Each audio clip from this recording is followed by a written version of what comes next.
The dying light of distant stars cast shadows across Vraks Prime like funeral shrouds, while beneath the world's scarred surface, ammunition depots stretched into darkness like the ribcage of some slumbering god.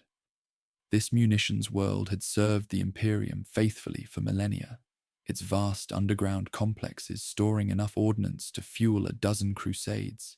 Yet tonight, something stirred in its depths that would transform devotion into damnation. In the grim darkness of the far future, where faith and heresy dance their eternal waltz, even the most faithful servants can fall to whispers older than empires. We who chronicle these dark tales truly love and care for each of you, our companions in exploring these vast, tragic sagas. Before we begin this journey into the heart of mankind's greatest folly, tell us, where in the world are you watching from, and what time is it there? Now let's get started. Cardinal Zafan moved through the fortress monastery's corridors, like a man carrying invisible chains, his weathered face bearing the weight of decades spent in faithful service to the Emperor's divine will. He was not a warrior priest who thundered sermons from pulpits, nor a firebrand who led crusades against the enemies of mankind. Instead, he was something far more humble and perhaps more essential: a keeper of records, a shepherd of souls, an administrator who ensured that Vraks Prime's tithes flowed smoothly to distant battlefields where heroes bled for humanity's survival. His days followed the rhythms of bureaucratic devotion: morning prayers in the shrine of the Emperor Triumphant, afternoon inspections of the munitions factories, evening contemplation in his private scriptorium, surrounded by sanctioned histories and shipping manifests. The work was unglamorous but vital, each properly filed requisition another small victory against the chaos that threatened to consume the galaxy. Yet lately, sleep had become elusive, and his prayers felt hollow, echoing in chambers of doubt he dared not acknowledge. The discovery came by accident, as the most dangerous revelations often do. While researching historical tithe records in the deepest archives, Zafan's fingers brushed against a hidden compartment behind crumbling shelves. Within lay texts that should not have existed, ancient volumes bound in leather that seemed to shift color in candlelight, their pages covered with symbols that hurt to look upon directly. These were not crude cult scriptures, but elegant scholarly treatises, penned by minds once considered brilliant before their damnation. His initial reaction was righteous horror, a tremor of revulsion at the blasphemy contained within their faded script. Every fiber of his training screamed for immediate destruction, for purging flames to cleanse this corruption from the Emperor's light. Yet something primal stayed his hand. A spark of curiosity that had once driven him to theological excellence now whispered seductive questions. What truths did these texts conceal that warranted such absolute suppression? What knowledge was so dangerous that its very existence was denied? The first reading was conducted with the detached scrutiny of an inquisitor examining evidence, but the words carved themselves into his consciousness like acid etching steel. These volumes spoke not of demonic pacts or crude rebellion, but of deeper understanding, of forces that predated the Emperor's ascension, of powers that the Imperium had chosen to demonize rather than comprehend. They described the warp not merely as a hellscape of chaos, but as a dimension of raw potential, a source of strength that rigid dogma had transformed into terror. Night after night, Zafan returned to the forbidden texts, his scriptorium transforming from a place of pious reflection into a clandestine chamber of heretical study. The sterile air grew heavy with unspoken secrets as he absorbed diagrams describing reality's malleable nature, treatises on immortality as an achievable state rather than divine gift. and historical accounts that painted the Imperium's genesis in shades far darker than official narratives allowed. The corruption was insidious, working not through sudden revelation, but through the slow erosion of certainty. Each new understanding chipped away at his faith's foundation, revealing cracks in the grand narrative that had shaped his existence.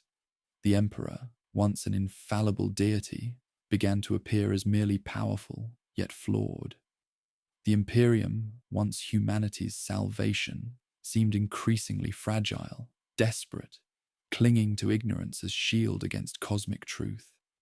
Profound loneliness descended upon him, the isolation of seeing beyond veils that comforted billions. His sermons began carrying subtle undertones, questioning whether suffering was truly necessary, suggesting that perhaps the Emperor's plan was not as perfect as doctrine claimed. Some in his congregation nodded knowingly, as if they too felt doubt stirring in their hearts.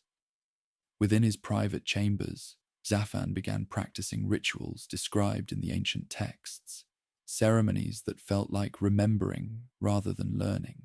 Power flowed through him, tangible and real, unlike the empty promises of imperial prayer.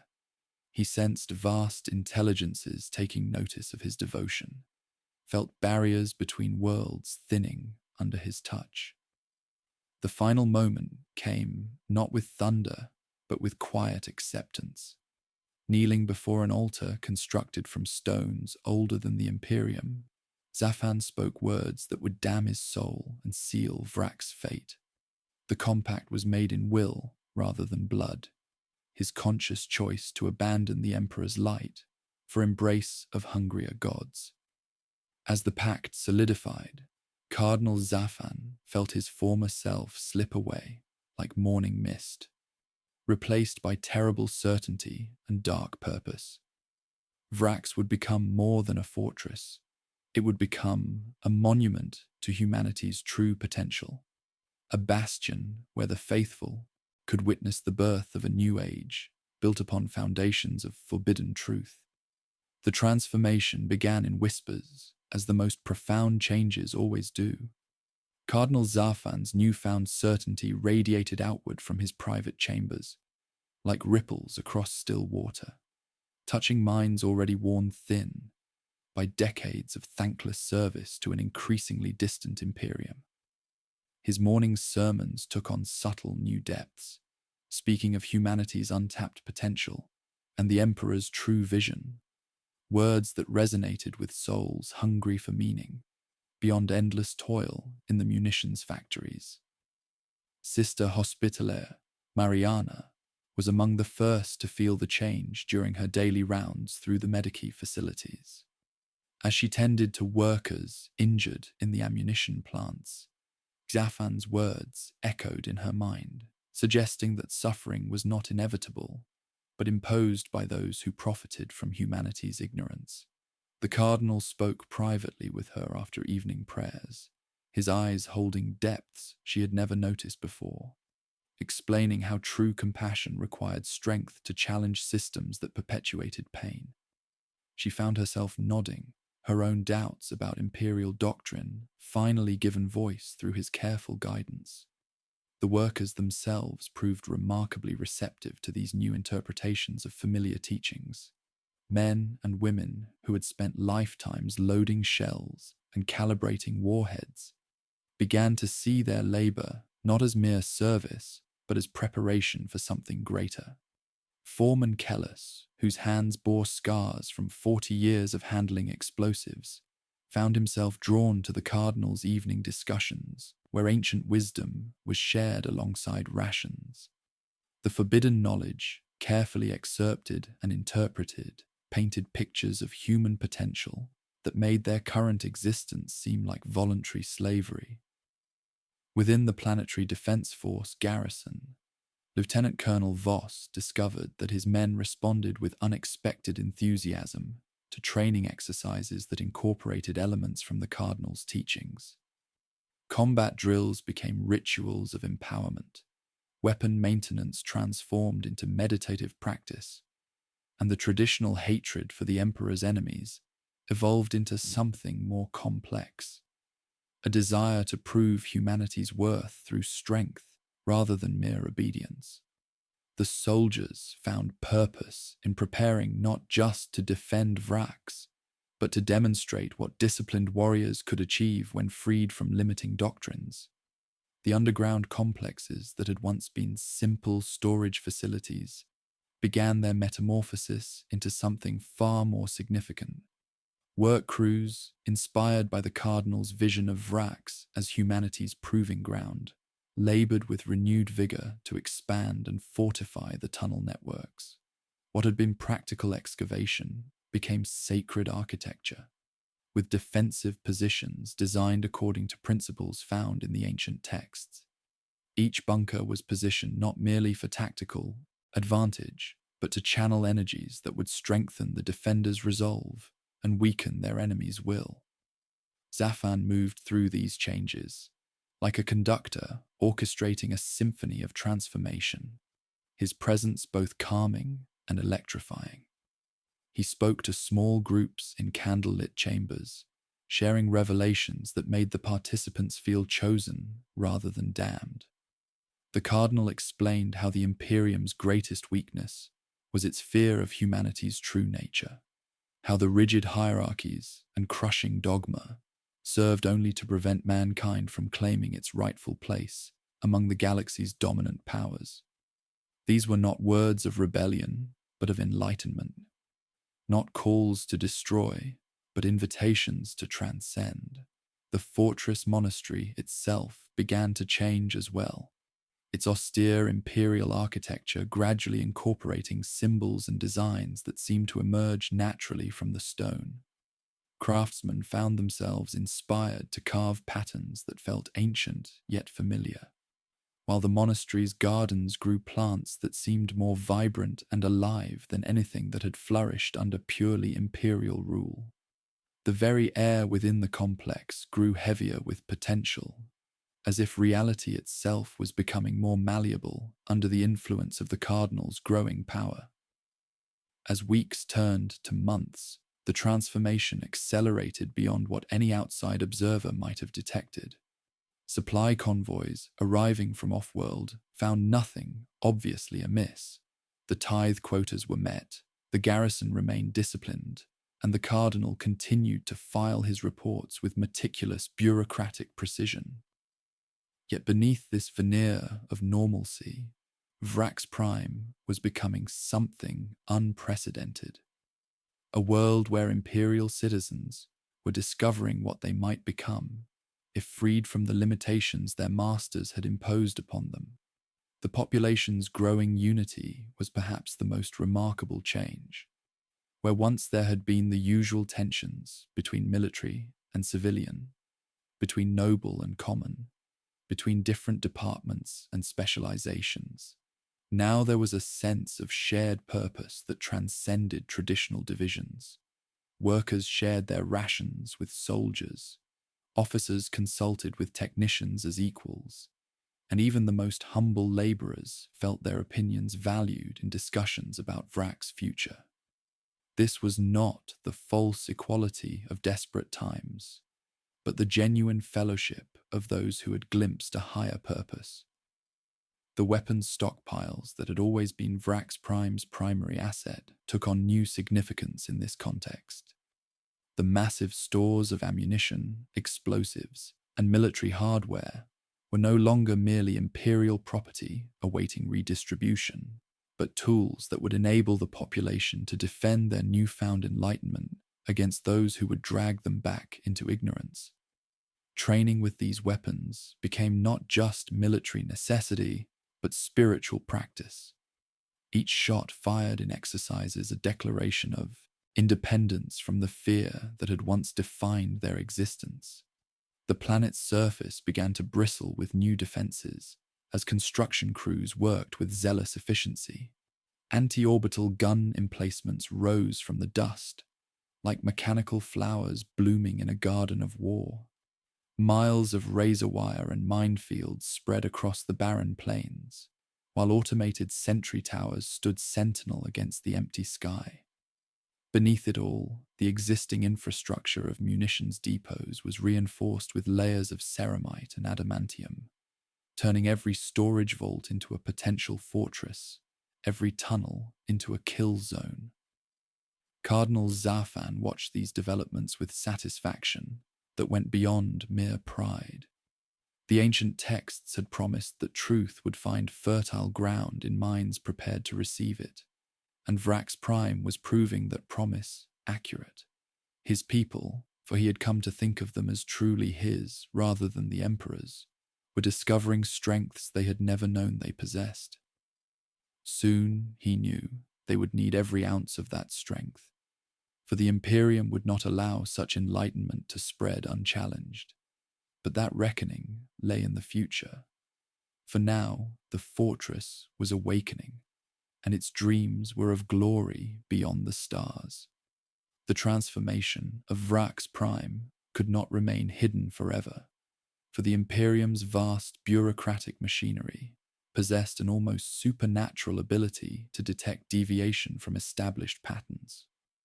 3 months after Cardinal Zafon's final communion with powers beyond imperial doctrine, a data clerk on distant Mordian Prime noticed that ammunition shipment schedules from Vraks had shifted by precisely 47 minutes across all delivery windows. The anomaly was small, easily dismissed as administrative inefficiency, yet it joined a growing constellation of irregularities that painted a picture only visible to those trained to see beyond the surface of routine reports. Astropathic communications from Vraks arrived on schedule but carried subtle distortions, like familiar hymns sung in slightly different keys. Supply requisitions included materials that exceeded normal maintenance requirements, by margins too precise to be coincidental. Personnel transfer requests followed patterns that suggested military preparation rather than routine rotation. Individually, these deviations meant nothing. Collectively, they formed a symphony of rebellion that eventually reached ears capable of interpreting its meaning. The response, when it came, reflected the Imperium's fundamental nature, slow to anger but implacable once roused. Vraks Prime was not merely another world among millions, but a crucial link in the chain that supplied ammunition to 3 entire sectors. Its loss would cripple military operations across dozens of campaigns, while its successful rebellion might inspire similar uprisings throughout the galaxy. The mathematics of imperial power demanded swift, overwhelming retaliation that would serve as an object lesson to any who might consider following Vraks' example. The selection of forces for this reclamation revealed the Imperium's understanding of what they faced. This would not be a swift, punitive expedition, but a grinding siege that might consume years and millions of lives. Such a campaign required soldiers bred specifically for the horrors of attritional warfare, troops who viewed death as duty and suffering as sacrament. The Death Corps of Krieg answered this need with grim perfection. On the ash-choked surface of Krieg, where perpetual twilight shrouded a world that had poisoned itself rather than submit to ancient rebellion, the mustering began. Regiments beyond counting assembled in parade grounds carved from radioactive stone, their gas-masked faces reflecting no emotion as orders filtered down through chains of command that had functioned without variation for 1,000 years. These were not men in any conventional sense, but instruments of penance, their individuality stripped away and replaced with unwavering devotion to duty and death. Trooper 88. Kappa adjusted his respirator's seal with mechanical precision, checking equipment that had been maintained to perfection since his decanting 15 years earlier. He possessed no name beyond his designation, no memories of childhood because he had never been a child, no dreams of future because his future was predetermined. Around him, thousands of identical figures performed identical rituals, their movements synchronized by training so thorough it had become instinct. They were the Imperium's answer to rebellion. Faceless, remorseless, expendable. The loading of the troop transports proceeded with the efficiency of a funeral rite. Each Kriegsman carried exactly the same equipment load, wore identical uniforms bearing no personal insignia, and moved with the same measured pace that had been drilled into their synthetic nervous systems since activation. They spoke rarely and never of personal matters, for they possessed no personal matters to discuss. Their conversations, when they occurred, focused entirely on tactical doctrine, equipment maintenance, and the proper procedures for dying gloriously in the Emperor's service. Colonel Jerton of the 143rd Siege Regiment watched the embarkation with eyes that had witnessed similar scenes on 100 different worlds. Behind his regulation mask, features that had never known doubt contemplated the mathematics of the coming campaign. Intelligence reports suggested Vraks had been fortified extensively, its natural defensive advantages enhanced by months of careful preparation. This would not be a swift victory, but a grinding siege that would test the Imperium's resolve as thoroughly as the rebels' defenses. The fleet that eventually departed for Vraks represented one of the largest siege forces assembled in recent memory. Dozens of warships provided escort for hundreds of troop transports, their combined firepower sufficient to reduce planets to ash. Yet the commanders understood that orbital bombardment would destroy the very ammunition stockpiles they sought to reclaim, making ground assault inevitable despite its horrific cost in human lives. Within the cramped confines of the transport ships, the Death Corps maintained their preparations with ritualistic dedication. Veterans shared tactical knowledge with newer troops, though few expected to survive long enough to apply these lessons extensively. Commissars moved among the ranks, reinforcing discipline that needed no reinforcement, while identifying potential weaknesses in morale that did not exist. The ship's priests conducted services that emphasized duty over survival, reminding soldiers who already understood that their deaths would serve the Emperor's will, even if their individual sacrifices went unrecorded. As the Armada translated into the warp, reality twisted around vessels filled with men who had been manufactured for this exact purpose. The journey through humanity's collective nightmare held no terrors for troops who had been conditioned to view horror as familiar territory. They cleaned weapons that were already spotless, reviewed tactical doctrines they had memorized since activation, and offered prayers that asked not for victory, but for worthy deaths in service to the Golden Throne. The approach to Vraks Prime revealed the full extent of the rebels' preparations. What had once been a peaceful munitions world now bristled with defensive installations that would have impressed veteran siege engineers. Massive gun emplacements tracked the incoming fleet with mechanical precision, while sensor arrays monitored every approach vector. The planet's surface had been transformed into a fortress that would demand payment in blood for every meter of ground claimed. Colonel Jerton studied the tactical displays with professional interest, calculating the resources required to overcome defenses that had been months in preparation. His staff officers prepared preliminary bombardment plans, while logistics specialists estimated ammunition requirements for a siege that might last years. None discussed the human cost of their planning, for such considerations lay beyond their assigned responsibilities. They were instruments of imperial will, and their purpose was victory regardless of price. In the depths of the troop ships, soldiers who would soon die in their thousands continued preparations with quiet determination. They wrote final messages to families they had never possessed, cleaned equipment that would be recovered from their corpses, and offered prayers that asked only for courage in the face of certain death. The Death Corps of Krieg had found their destiny in the siege of Vraks Prime, embracing it with the same grim satisfaction their predecessors had shown in countless similar campaigns across the galaxy's blood-soaked expanse. The silence that preceded the storm carried weight beyond mere atmospheric pressure, settling across Vraks Prime like a shroud woven from anticipation and dread. From the command bridge of the flagship Inexorable, Colonel Jerton watched his tactical displays paint the planet's surface in hostile crimson, each defensive installation marked with the cold precision of military mathematics.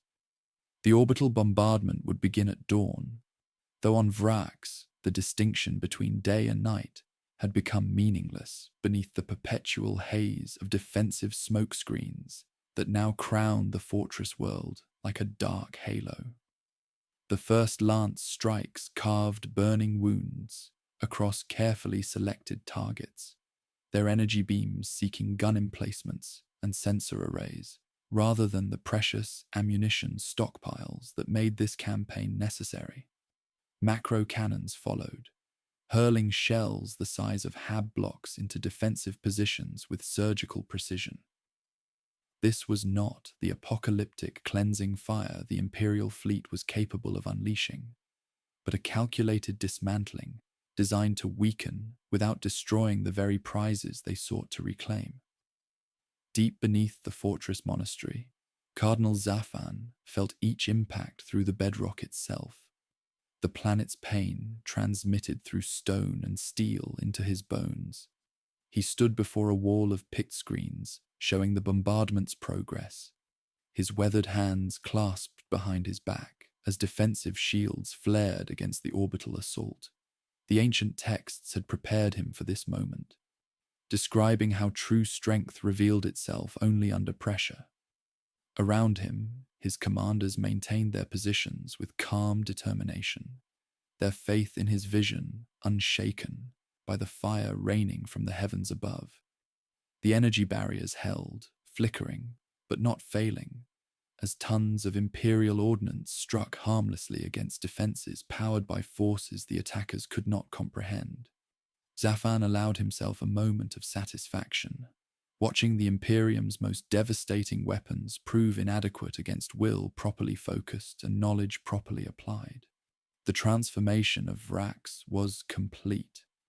Now came the test that would prove its worth to powers beyond the material realm. 12 hours later, the first wave of deathcore descended through the bombardment's aftermath like metallic rain. Trooper 88. Kappa felt the familiar vibration of atmospheric entry through his transport's hull, the sensation that preceded every deployment since his activation 15 years earlier. Around him, his squad mates performed final equipment checks with movements synchronized by training so thorough it had become instinct. None spoke of fear because they had been conditioned to feel none, only the quiet satisfaction of approaching their predetermined purpose. The dropship's ramp shrieked open into a maelstrom of dust and machine fire. The first 5 men died invisibly, their bodies collapsing into the ash as if some giant hand had simply erased their existence. Chil 88 Kappa moved without thought into the geometry of advance and cover that had been burned into his synthetic nervous system, his laser gun seeking targets through the swirling debris.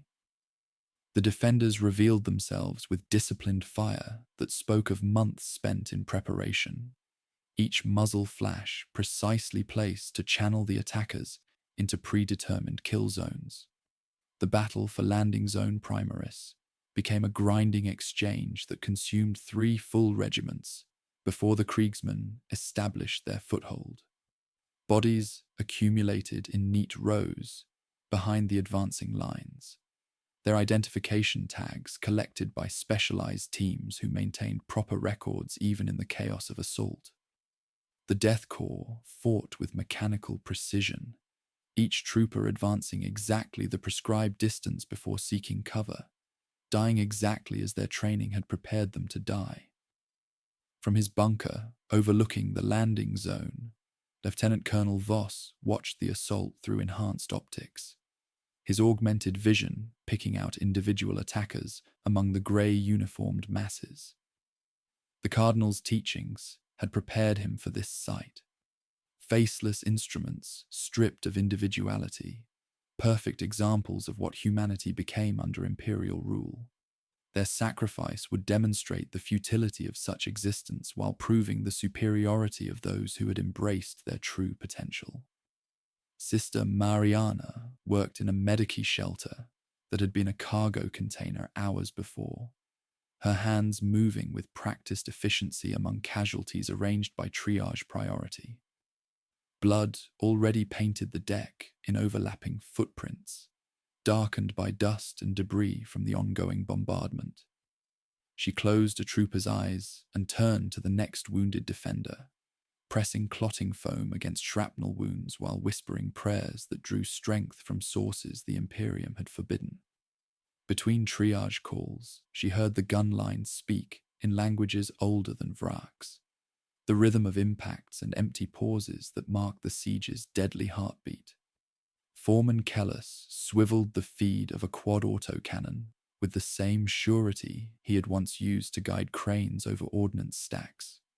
The weapon's recoil hammered into him like a mechanical drum, while through the targeting optic, the world narrowed to figures in grey, advancing with doggedness that would have broken his heart in any previous life. He did not shoot men, but helmets and breathing apparatus, ammunition packs, and the spaces between moving shapes. Each trigger pull was a prayer to the Cardinal's vision. Each target eliminated a step toward the liberation of humanity from its self-imposed chains. As night fell over the battlefield, both sides settled into routines that would define the coming years.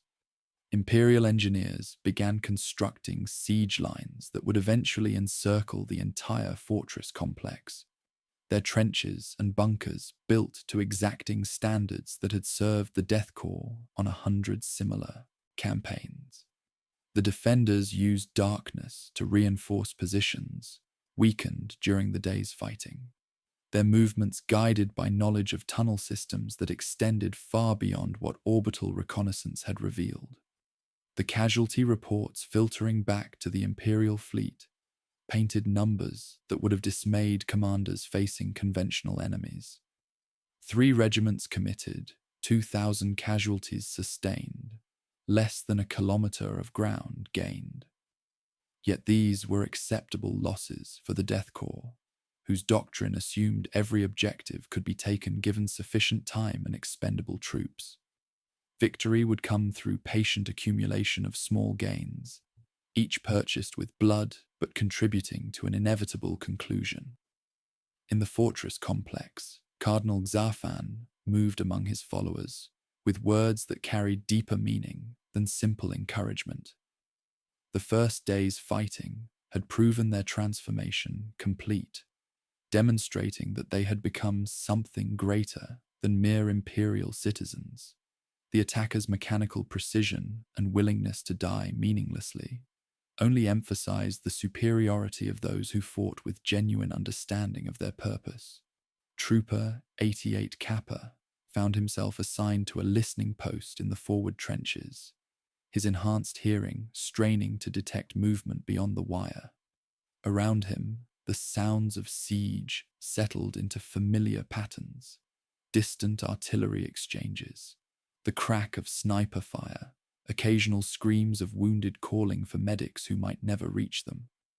This was the environment for which he had been created, where his lack of fear and individual desire became advantages rather than limitations. The first blood had been drawn in torrents from both sides, establishing patterns that would persist throughout the siege to come. In the Medicae shelter, Sister Mariana washed her hands and watched water pinken and clear and pinken again, while somewhere above the battlefield, stars that had not moved in millennia regarded the lines men had cut into Vraks as if they were writing messages in languages too small for mortal comprehension. The second year of siege transformed time itself into another casualty of war. its passage measured not in days or seasons, but in the accumulation of shell craters and the deepening of trenches that had become permanent scars across Vraks Prime's tortured surface. What had begun as crisp military lines now resembled a vast, festering wound that stretched across hundreds of kilometers, a labyrinth of interconnected fortifications where men lived and died in spaces carved from mud, blood, and the debris of industrial warfare. The very concept of before and after had dissolved into an eternal present tense of artillery exchanges, sniper fire, and the methodical expansion of siege works that crept forward with the patience of geological processes. Trooper 88. Kappa discovered that his enhanced nervous system had adapted to the siege's rhythms with mechanical precision, his consciousness synchronizing with patterns of bombardment and counter-bombardment until he could predict incoming fire by the subtle vibrations transmitted through trench boards beneath his feet. Sleep came in measured intervals between barrages, his body automatically cycling through rest periods that maximized efficiency while minimizing exposure to enemy observation. The faces of fallen comrades blurred into statistical abstractions, their identification tags collected with the same methodical precision he applied to equipment maintenance and ammunition inventory. His squad had been replaced 17 times, each new trooper arriving with identical equipment loads and the same expressionless mask that had become the siege's universal face. The listening post he occupied during night watches had been destroyed and rebuilt so many times that its current iteration bore no resemblance to the original structure, yet its function remained unchanged. A forward ear pressed against the enemy's movements, detecting the subtle sounds that preceded raids, resupply efforts, or the repositioning of heavy weapons. He no longer remembered clean air or natural silence, his existence bounded by the constant filtration of his respirator and the omnipresent background noise of distant gunfire. Colonel Jerton's command post had evolved into something resembling an underground city, its chambers connected by communication trenches that followed engineering principles perfected across a dozen similar campaigns. His tactical displays painted the siege's progress in increments so small they required magnification to detect, each meter of advance purchased with casualties that would have horrified peacetime observers, but represented acceptable losses within the Death Corps' doctrinal framework. Supply convoys arrived with clockwork regularity, delivering ammunition, replacement equipment, and fresh troops to feed the siege's insatiable appetite for material and human resources. The casualty reports that crossed his desk each morning had become exercises in statistical management rather than human tragedy, their numbers processed with the same clinical detachment he applied to logistical planning and resource allocation. 3 regiments committed, 40% casualties sustained, 87 meters of ground gained. Mathematics that reduced individual sacrifice to components in larger calculations. His staff officers maintained the siege's momentum through careful rotation of units, ensuring that exhaustion never reached critical levels, while maintaining constant pressure on defensive positions that had been months in preparation. Within the fortress complex, Sister Mariana moved through medici chambers that had expanded far beyond their original scope, her healing abilities enhanced by knowledge drawn from sources the Imperium had forbidden. Her hands found wounds before her eyes located them, guided by senses that operated beyond conventional medical training. The injured under her care spoke of dreams where she appeared as something transcendent, her presence radiating warmth that penetrated deeper than flesh, to touch whatever essential force animated their bodies. These visions no longer troubled her, for the Cardinal's teachings had prepared her to accept transformation as enlightenment's natural consequence. The underground tunnels hummed with energies she could feel but not measure, their resonance strengthening her capabilities while accelerating healing processes that should have required weeks to complete. Soldiers returned to combat with efficiency that defied imperial medical doctrine, their recovery times shortened by factors that would have attracted inquisitorial scrutiny under normal circumstances. Yet nothing about Vraks remained normal, the siege having transformed both attackers and defenders into something beyond their original specifications. Lieutenant Colonel Voss had discovered that prolonged exposure to combat had unlocked tactical insights that transcended conventional military doctrine, his defensive arrangements following geometries that channeled hostile intent back upon itself with compound interest. The weapons under his command fired with accuracy that exceeded their technical specifications, while heavy weapons crews achieved rates of fire that should have been impossible given their equipment's documented capabilities.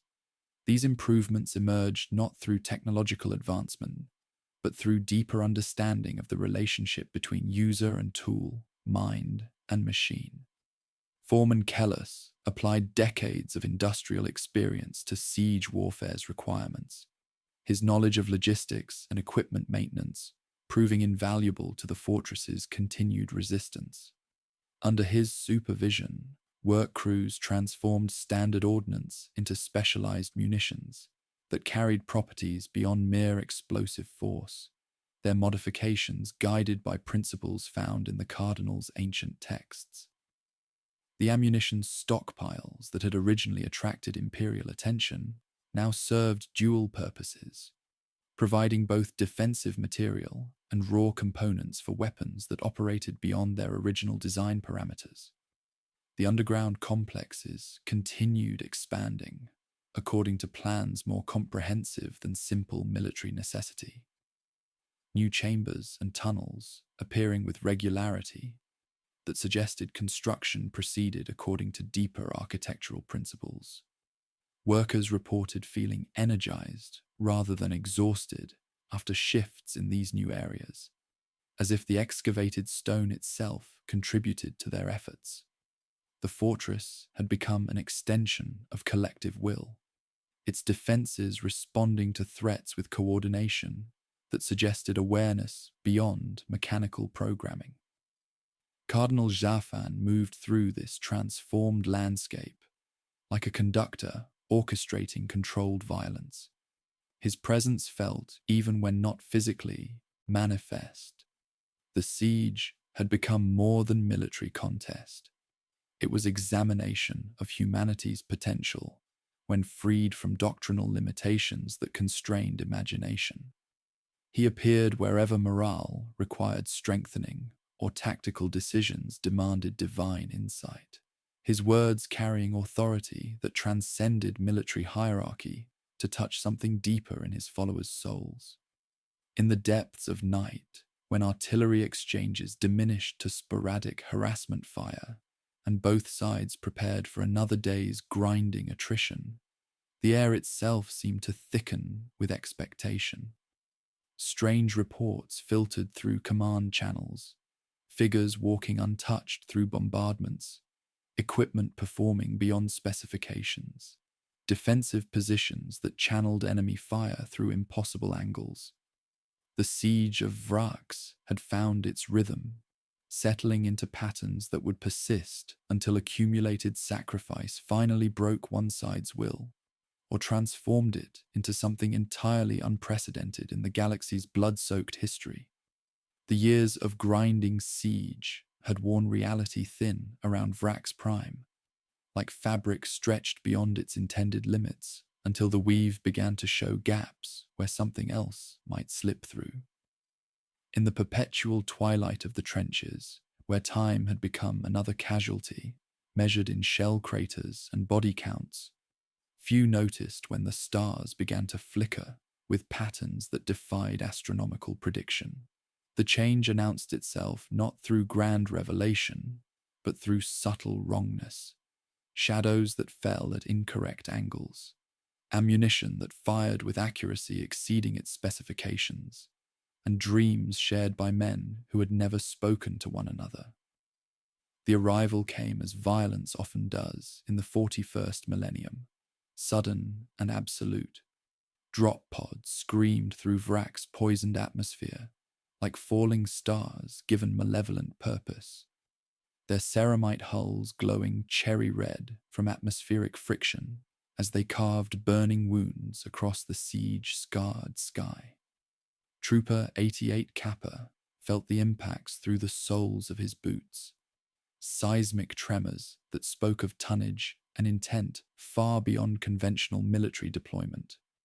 Through his respirator's filters, the air tasted of ozone and something else, a metallic tang that suggested the fundamental nature of local reality had shifted to accommodate new variables.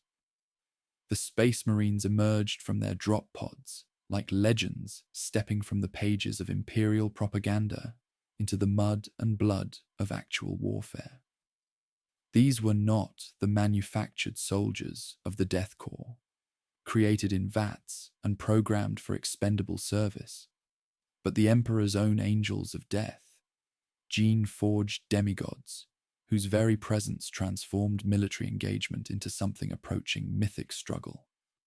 Captain Mordian of the Red Scorpions surveyed the siege lines with enhanced sensors that processed tactical information at superhuman speed, his ancient power armor bearing scars from campaigns that had ended before most of the Krieg troopers had drawn their first artificial breath.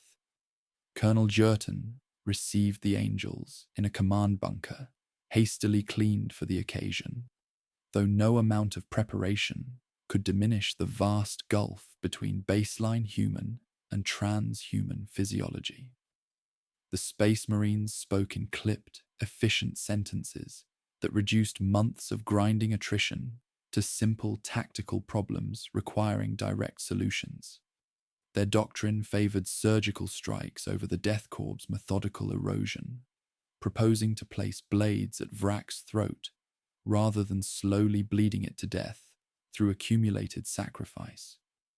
Yet even as the Imperium's finest warriors prepared their assault, changes within the fortress complex accelerated beyond what Cardinal Zafan had anticipated from his ancient texts.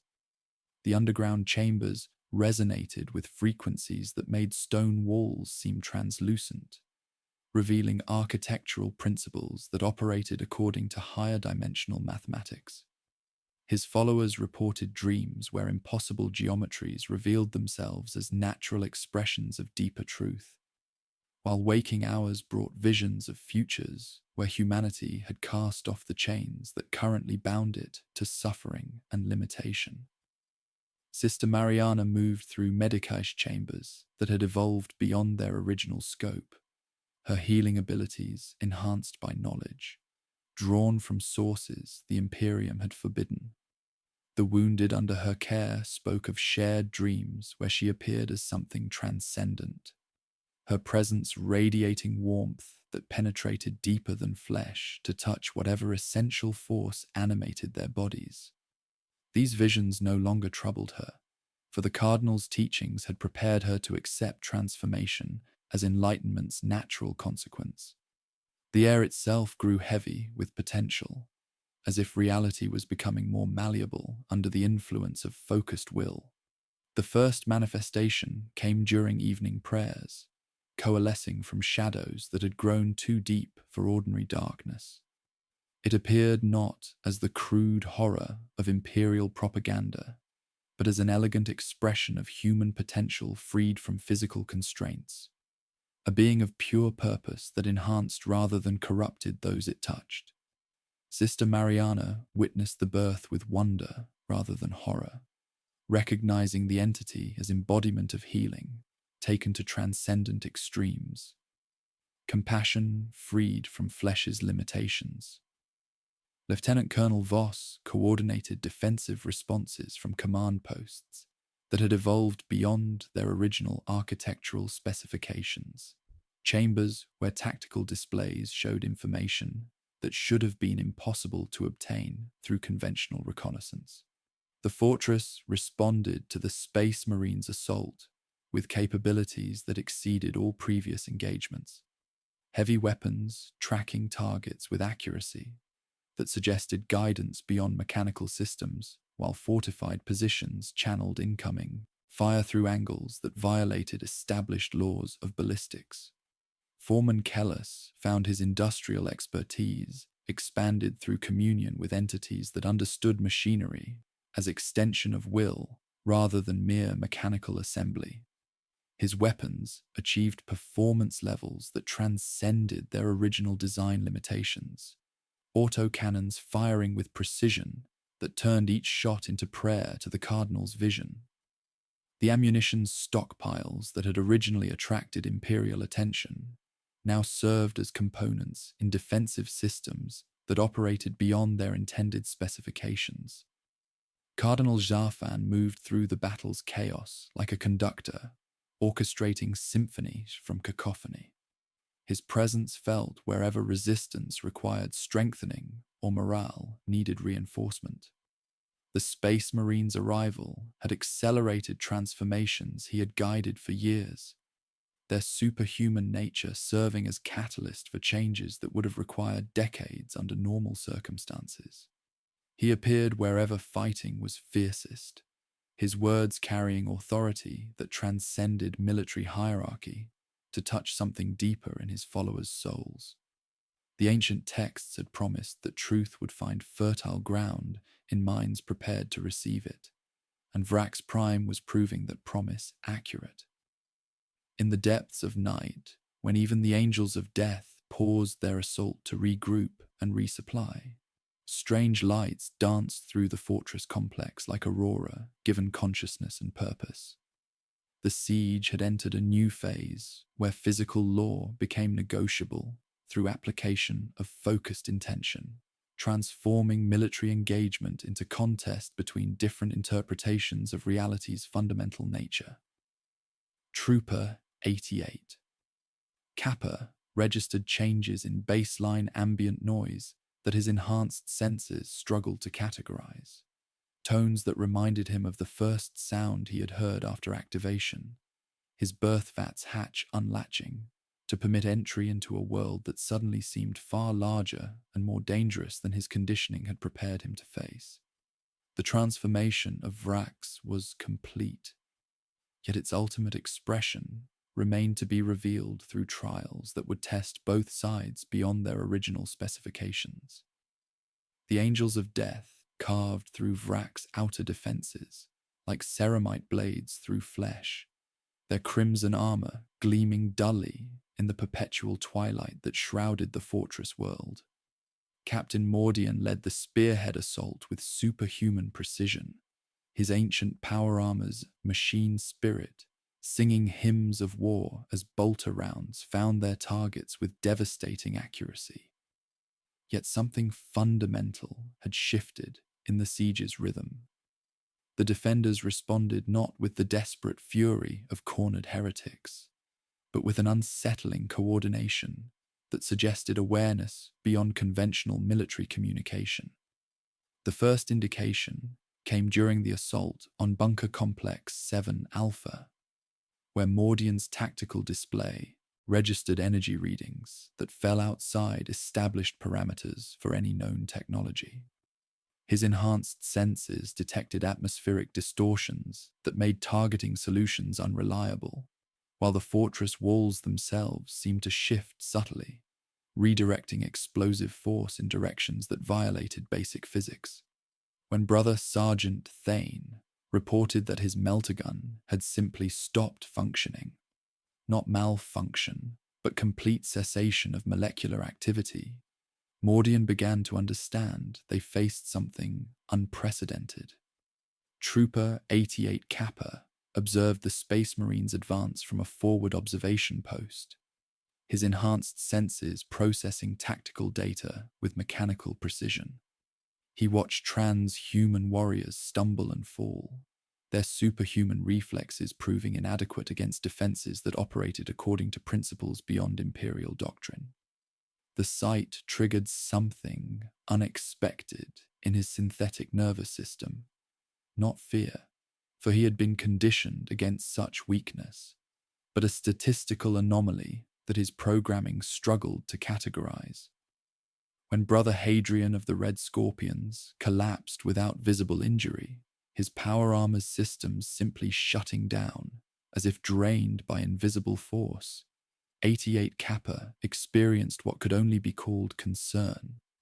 The Kriegsman found himself moving without orders, dragging the unconscious Space Marine to cover, while autocannon fire stitched the ground around them. The Angel's weight strained even his enhanced physiology, but something deeper than doctrine compelled him forward. As he reached the relative safety of a shell crater, Brother Hadrian's eyes opened. Not the cold determination 88 Kappa expected from transhuman warriors, but something approaching gratitude. "Your designation, Trooper?" the Space Marine asked, his voice carrying unfamiliar warmth.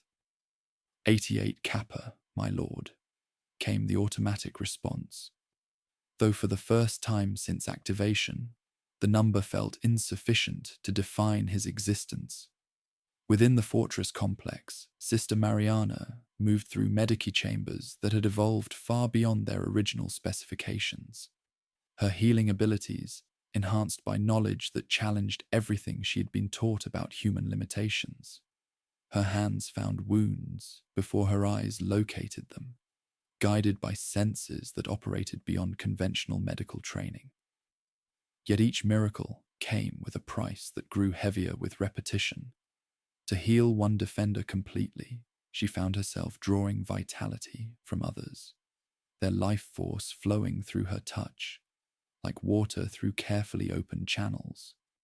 A young munitions worker arrived with burns that should have been fatal, his flesh charred beyond recognition. Mariana placed her hands upon him and felt power flow through her fingers, watching skin regenerate and bones reknit with speed that defied natural law. But as his breathing steadied and his eyes cleared, she noticed the orderlies around her growing pale and listless, their strength somehow diminished by her miracle. The moral calculus was becoming unbearable. Save one life by stealing fragments from many, or allow suffering when she possessed the power to prevent it. Lieutenant Colonel Voss coordinated the fortress defenses from command chambers, where tactical displays showed information that should have been impossible to obtain through conventional reconnaissance. He could feel the battle's rhythm through the stone beneath his feet, sensing Space Marine movements before they appeared on his screens. The fortress responded to his intentions with immediacy that suggested direct neural interface, heavy weapons adjusting their firing solutions before he consciously formulated targeting priorities. His defensive arrangements followed geometries that channeled hostile force back upon itself, turning the attacker's superhuman strength into liability rather than advantage. When Captain Mordian's assault reached the outer walls, Voss watched through enhanced optics as the Space Marines' precise movements became increasingly erratic. Their bolters fired at shadows that weren't there, while their tactical coordination deteriorated as if they were fighting battles only they could see. The fortress was teaching them fear, not the crude terror of conventional warfare, but the existential dread of discovering that reality itself had become unreliable. Foreman Kellis supervised weapons maintenance that transcended conventional technical doctrine. His industrial expertise expanded through communion with principles that treated machinery as extension of consciousness rather than mere mechanical assembly. Under his guidance, autocannons achieved rates of fire that should have melted their barrels while maintaining accuracy that turned suppressive fire into precision targeting. The ammunition he fed into these enhanced weapons carried properties beyond mere explosive force, each shell inscribed with symbols that hurt to look upon directly. He watched through reinforced viewports as his weapons spoke in languages older than the Imperium, their projectiles causing Space Marine power armor to simply dissolve rather than penetrate. Brother Captain Thaddeus of the Red Scorpions charged a defensive position with superhuman speed, only to stumble and fall as his armor's machine spirit suddenly went silent, its sacred systems overwhelmed by energies that Imperial technology had no framework to comprehend. The price of victory revealed itself not merely in casualties, but in what the living surrendered to continue fighting. Space Marines discovered that their enhanced senses could be turned against them, their superhuman awareness making them vulnerable to perceptions that baseline humans simply couldn't process. Captain Mordian found his tactical genius compromised by visions of futures where the Imperium was merely one truth among many. His certainty eroded by exposure to possibilities his training had never prepared him to. Armor face. Trooper 88 Kappa realized that his encounter with the wounded Space Marine had fundamentally altered his consciousness, introducing variables that his programming couldn't categorize. He began to notice details that served no tactical purpose. The way light fell across broken stone, the sound of wind through shattered walls, the expressions on faces he had previously processed only as targeting data. These observations served no military function, yet he found himself unable to dismiss them. Sister Mariana discovered that each miracle demanded payment in moral currency she hadn't known she possessed. The power flowing through her touch grew stronger with each use, but so did her awareness of its cost. She could save lives, but only by accepting that salvation itself might be another form of damnation. The siege had found its true rhythm at last, not the simple exchange of fire and ground, but a contest between different interpretations of what victory might mean, and what prices each side was willing to pay for their vision of triumph. The first tremors announced their coming, like the footsteps of sleeping gods awakening to wrath. Seismic vibrations that traveled through Vraks Prime's tortured bedrock with mechanical precision. Through the perpetual haze of siege smoke, silhouettes emerged that dwarfed the fortress walls themselves. God machines of the Collegia Titanica, their cathedral spires crowned with weapons capable of cracking continents. The Imperator Bellicose led the procession, its void shields flickering like aurora against the poisoned sky, while lesser titans followed in formation that spoke of divine hierarchy made manifest in adamantium and ceramite. Princeps Majoris Korath felt the neural interface engage with his ancient mount, consciousness merging with machine spirit until flesh and metal became unified purpose. The connection brought agony alongside power, 10 millennia of accumulated warfare flooding through his nervous system, carrying memories of battles fought across the galaxy's breadth. Through enhanced senses that perceived reality in electromagnetic spectra, he witnessed Vraks not as mere fortress, but as cancer requiring surgical excision, each defensive installation measured against firepower that could reshape worlds. The Titan's bridge crew moved with practiced efficiency around their princeps, their bodies permanently modified to interface with systems demanding superhuman neural tolerance.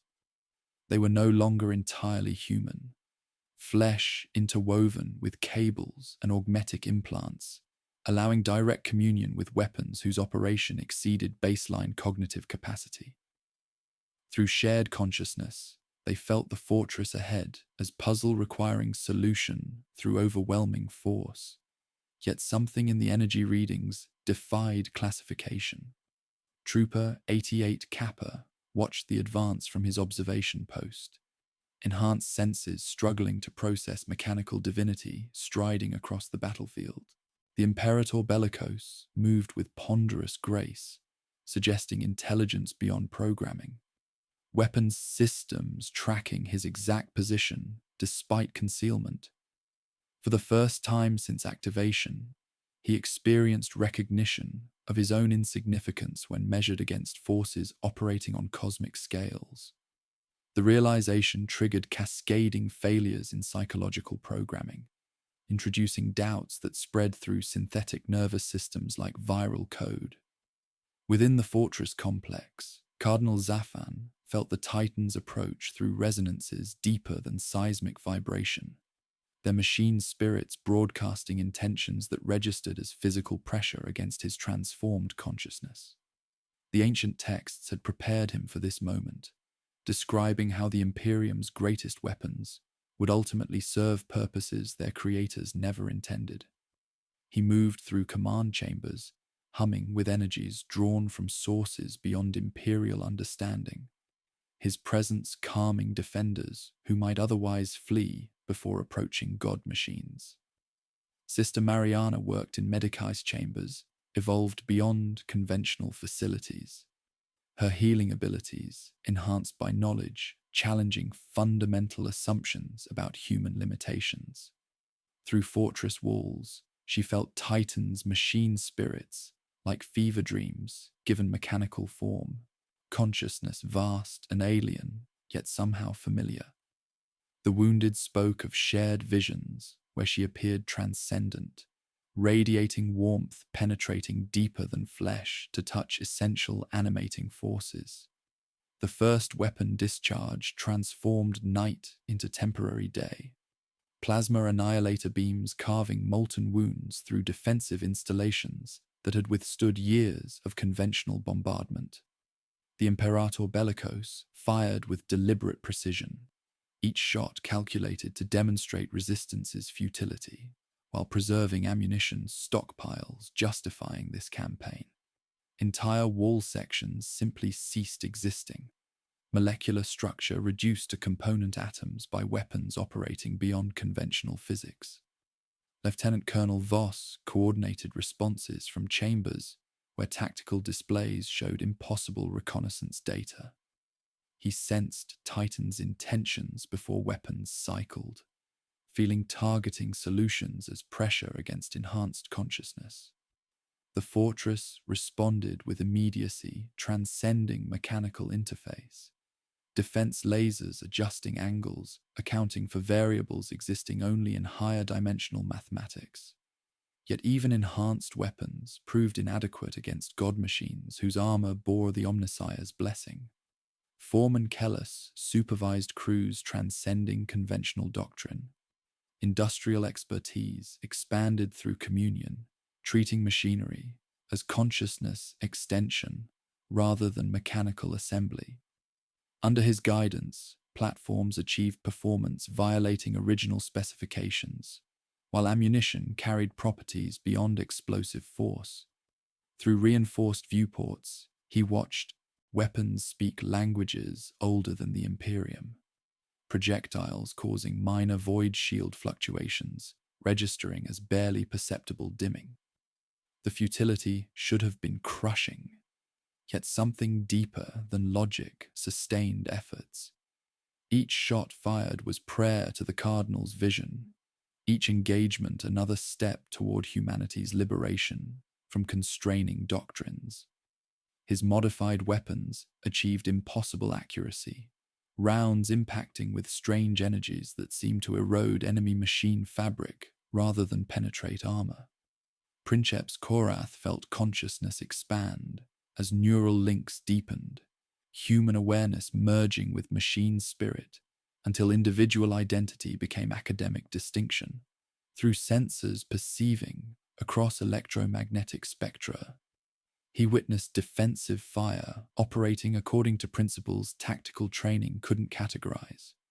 Weapons achieved accuracy, exceeding specifications, while ammunition behaved violating established physics, yet anomalies registered as curiosities rather than threats. The first clash revealed transformed reality's true nature. When the warhound Canis Irae fired its plasma blast gun, the searing lance wavered and stretched before impacting with fractional intended force, energy dissipating into harmless light. From stone itself, return volleys erupted, not from visible guns, but from walls themselves, striking the warhound's leg with unnatural force, causing internal systems to flicker. The princeps cried out, psychic echo of pain and confusion as machine spirit wrestled with incomprehensible attacks. Titans continued advancing, mass and firepower still overwhelming, but effortless momentum was gone. Each step became struggle, each shot tested against enemies' bending engagement rules. Air crackled with raw psychic energy, maelstrom of conflicting wills and clashing realities. Even space marines felt chill, having nothing to do with Vraxian climate, realizing they were caught between forces far older than any previously faced. The god machines strode through defensive fire that would have devastated conventional forces, void shields absorbing city-leveling energies, while weapons prepared delivering judgment upon those challenging imperial authority. In growing shadows of mechanical divinity, both sides prepared for confrontation, determining not merely Vraks' fate, but humanity's fundamental relationship with forces beyond mortal comprehension. From fortress depths, something ancient stirred in response to titanic footfalls, and Cardinal Xaphan smiled without joy, knowing the true test was only beginning. The darkness that descended upon Vraks Prime was not merely absence of light, but something far more insidious, a spiritual eclipse that settled across the siege lines like a shroud, woven from accumulated despair and the slow erosion of certainty. In the perpetual twilight that now crowned the fortress world, even the god machine's searchlights seemed diminished, their illumination swallowed by shadows that moved independently of their sources. The siege had found a new rhythm, measured not in artillery exchanges, but in the gradual unraveling of everything both sides had once considered immutable.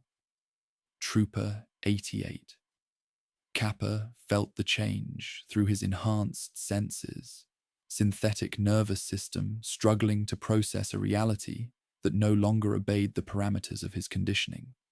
His respirator filtered air that tasted of copper and something else, a metallic tang that suggested the fundamental nature of local atmosphere had shifted to accommodate variables beyond imperial doctrine.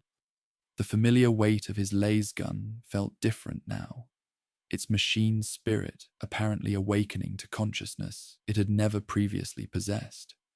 When he attempted standard maintenance protocols, the weapon disassembled itself, components floating briefly before reassembling in configurations that should not have been possible.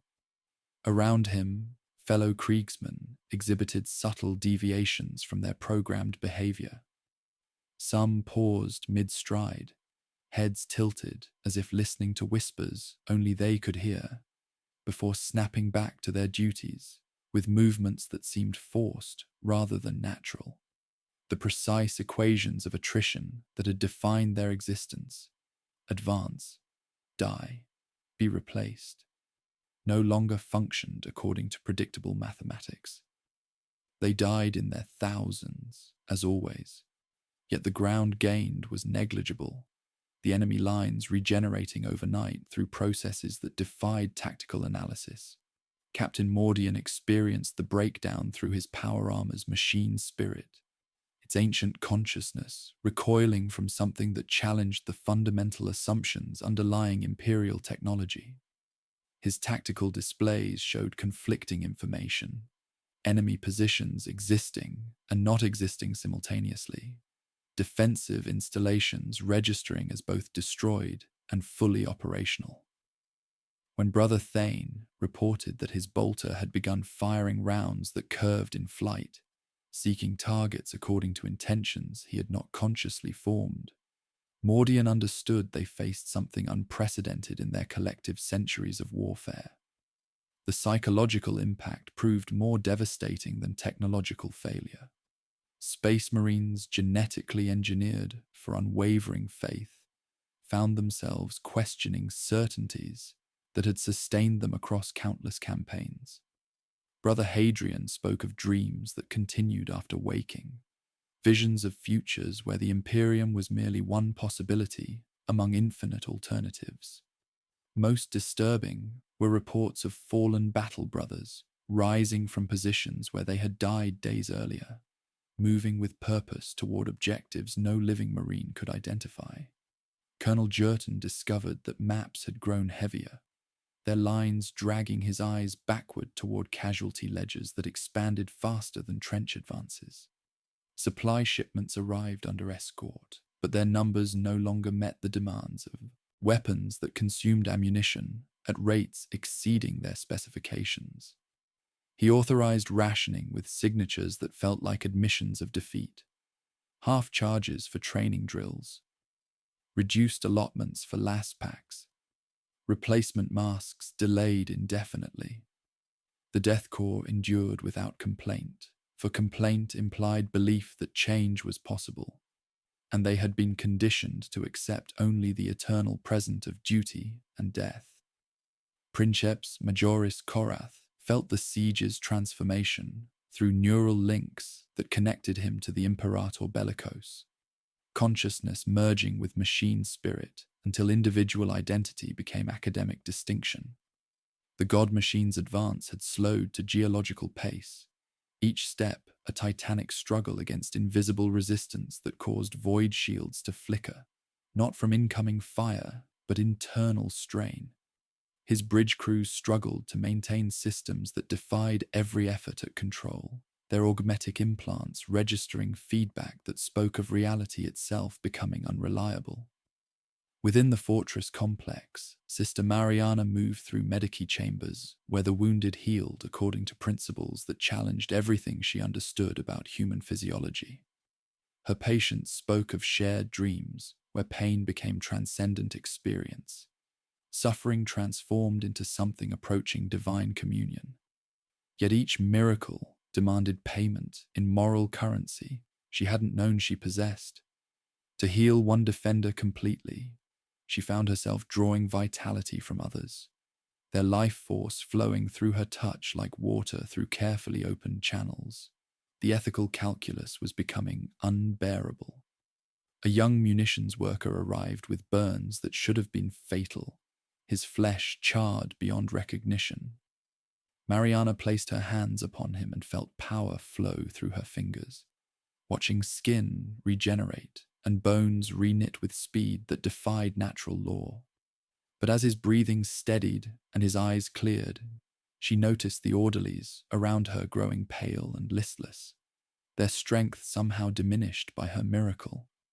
When the boy whispered that he would rather return to the lines than be healed at others' expense, she lied with gentleness that made her stomach twist. Lieutenant Colonel Voss coordinated defenses from chambers where tactical displays showed information existing in multiple states simultaneously. Through enhanced consciousness, he perceived the Titan's approach not as mechanical advance, but as manifestation of competing interpretations of reality's fundamental nature. The fortress responded to his intentions with immediacy transcending physical interface. Yet even these capabilities proved inadequate against enemies operating according to principles beyond conventional doctrine. Foreman Kellis supervised weapons crews whose expertise had expanded through communion with entities treating machinery as consciousness extension rather than mechanical assembly. His modified autocannons achieved impossible rates of fire while maintaining accuracy that turned suppressive bombardment into precision targeting. Yet their effectiveness against Titan-class armor remained marginal. Through reinforced viewports, he watched projectiles cause strange fluctuations in void shields, as if ammunition carried properties existing partially outside normal space-time. Cardinal Jaffan moved through this transformed landscape like a conductor orchestrating symphony from cacophony. His presence felt wherever resistance required strengthening or morale needed reinforcement. The Titan's arrival had accelerated transformations he had guided for years, their mechanical divinity serving as catalyst for changes revealing humanity's true potential when freed from constraining doctrines. In chambers, humming with energies, drawn from sources beyond imperial understanding, He felt the approaching climax of struggles that had consumed his world longer than most participants could remember. The long dark deepened around Vraks Prime, settling into the bones of both attackers and defenders, with weight that transcended physical pressure. In no man's land, bodies hardened into markers used in briefing notes more often than funeral rites, while patrols moved with the deliberation of deep-sea divers. Guidance whispered in clicks and touches, because words took too long and cost too much. Sometimes lights appeared beyond the wire, gentle and inviting as ship lamps, leading followers to empty craters whose edges had been smoothed by forces that left no other trace. The silence that preceded each dawn carried promise that could not yet be called salvation or doom, while the air itself grew heavy, with unspoken questions about the Emperor's light and humanity's true nature. Both sides prepared for confrontations that would determine not merely the siege's outcome, but the fundamental relationship between will and reality within the expanding sphere of their influence, knowing that whatever emerged from Vraks Prime would be something entirely unprecedented in the galaxy's blood-soaked history. The betrayal revealed itself not through dramatic confrontation, but in the quiet accumulation of evidence that had been hiding in plain sight for months. Lieutenant Colonel Voss discovered it first, buried in routine maintenance reports that showed power consumption patterns inconsistent with known fortress systems. Hidden sensors had been monitoring everything: his enhanced consciousness, Sister Mariana's healing miracles, even the workers' transformed productivity under Foreman Kellis's guidance. The siege was not merely military campaign, but vast experiment, with both sides serving as unwitting test subjects for Imperial research, whose scope remained classified beyond his clearance level. The realization struck him with physical force as he traced data feeds through tunnels that officially didn't exist, following cables to chambers where recording equipment hummed with mechanical patience. Every transformation, every enhancement, every miracle was being documented with scientific precision by observers whose ultimate purposes remained opaque. The fortress defenders had become laboratory specimens, their evolution monitored by forces that viewed human potential as resource to be harvested rather than souls to be saved. Trooper 88. Kappa felt the change through channels more subtle than official communication, his enhanced senses detecting shifts in officer behavior that suggested awareness of classified information. Supply manifests included equipment bearing unfamiliar markings, weapons whose specifications exceeded anything in Imperial databases, while carrying serial numbers following no established coding system. When he questioned Brother Sergeant Thane about unusual ammunition they'd received, the response carried warnings about operational security regarding materials whose existence was classified at levels requiring specialized clearance. The Death Corps had been bred specifically for expendable service, making them perfect test subjects whose loss would generate no political complications. Each casualty report served dual purposes: tactical assessment and scientific observation of human endurance under increasingly extreme conditions. The precise mathematics of attrition that had defined his existence no longer functioned according to predictable equations, yet replacement schedules continued with mechanical precision, suggesting automation rather than strategic planning. Captain Mordian experienced the betrayal through his power armor's machine spirit, ancient consciousness recoiling from orders that challenged fundamental assumptions underlying space marine doctrine. His tactical displays showed mission parameters shifting without explanation, objectives changing based on criteria he wasn't authorized to understand. The Angels of Death had been deployed not to end the siege efficiently, but to provide data about transhuman performance under prolonged stress and exposure to unconventional threats. Within the fortress complex, Sister Mariana realized her healing abilities were being documented with the same scientific precision, each miracle recorded by equipment she'd never noticed being installed. Some patients arrived with wounds following patterns too precise to be accidental, their injuries designed to test specific aspects of her enhanced capabilities. The ethical calculus became unbearable when she understood that her moral struggles with power's cost were providing psychological profiles for future programs designed to create similar capabilities in other subjects. Voss found her in the Medicai's chambers after discovering the surveillance network's full scope. "They're studying us," he said, without preamble, his voice carrying weight of accumulated betrayal. "Every enhancement, every transformation, it's all data for their experiments." Mariana's hands stilled over a patient, whose burns were healing with unnatural speed. "I know," she whispered. "I've felt their eyes for weeks." The plan formed between them in whispered conversations in service corridors, where fortress walls masked quiet speech. Voss had identified gaps in Imperial patrol patterns, red scorpions cycling reconnaissance at intervals, creating temporary vulnerabilities. 1 hour, he explained. Open a relief corridor for civilians and wounded. In exchange, I give them firing codes for the coastal defense grid. Older circuits, not yet integrated with our enhanced systems. Mariana understood the moral complexity immediately. They'll never honor terms once shooting starts. Voss nodded grimly. "Then we write it smaller. Medici sanctuaries remain neutral. If they violate that, I bury the grid and corridor with it. I have that authority."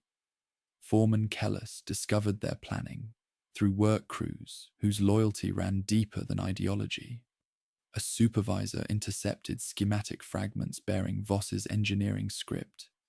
Revealing the collaboration's scope, Kellis smiled without warmth, recognizing opportunity to serve purposes beyond the Cardinal's increasingly demanding rituals.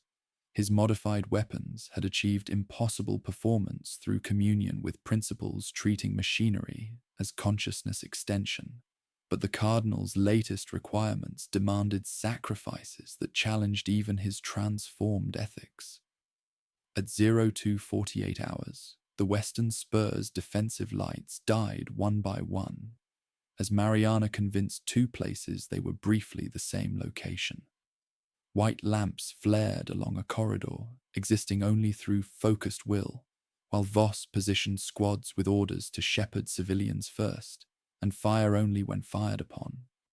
On the Imperial side, Captain Mordian's kill teams moved with precision, born from centuries of warfare, while Colonel Jerton's infantry formed protective corridors, screening the flow of wounded and refugees. For 7 minutes, the impossible worked. Children whose names existed on no official ledgers passed under arches of raised weapons, while Medici's stretchers moved like shadows through firelight. 88 Kappa found himself shoulder to shoulder with a Red Scorpion sergeant, their shared duty transcending factional boundaries, in service to something approaching mercy. Kellis's betrayal came at 02:56, shells screaming in with mechanical precision, targeting the white lamps marking safe passage. The first explosion shattered the carefully maintained geometry, while doubt became weapon against structures existing partially through agreement. Voss bellowed orders through chaos, physically shoving squads into breaches to hold the line with their bodies. Mordian felt the betrayal like physical strike, marking shell origins on tactical displays while speaking orders that meant retribution. The pact shuddered, but didn't break entirely.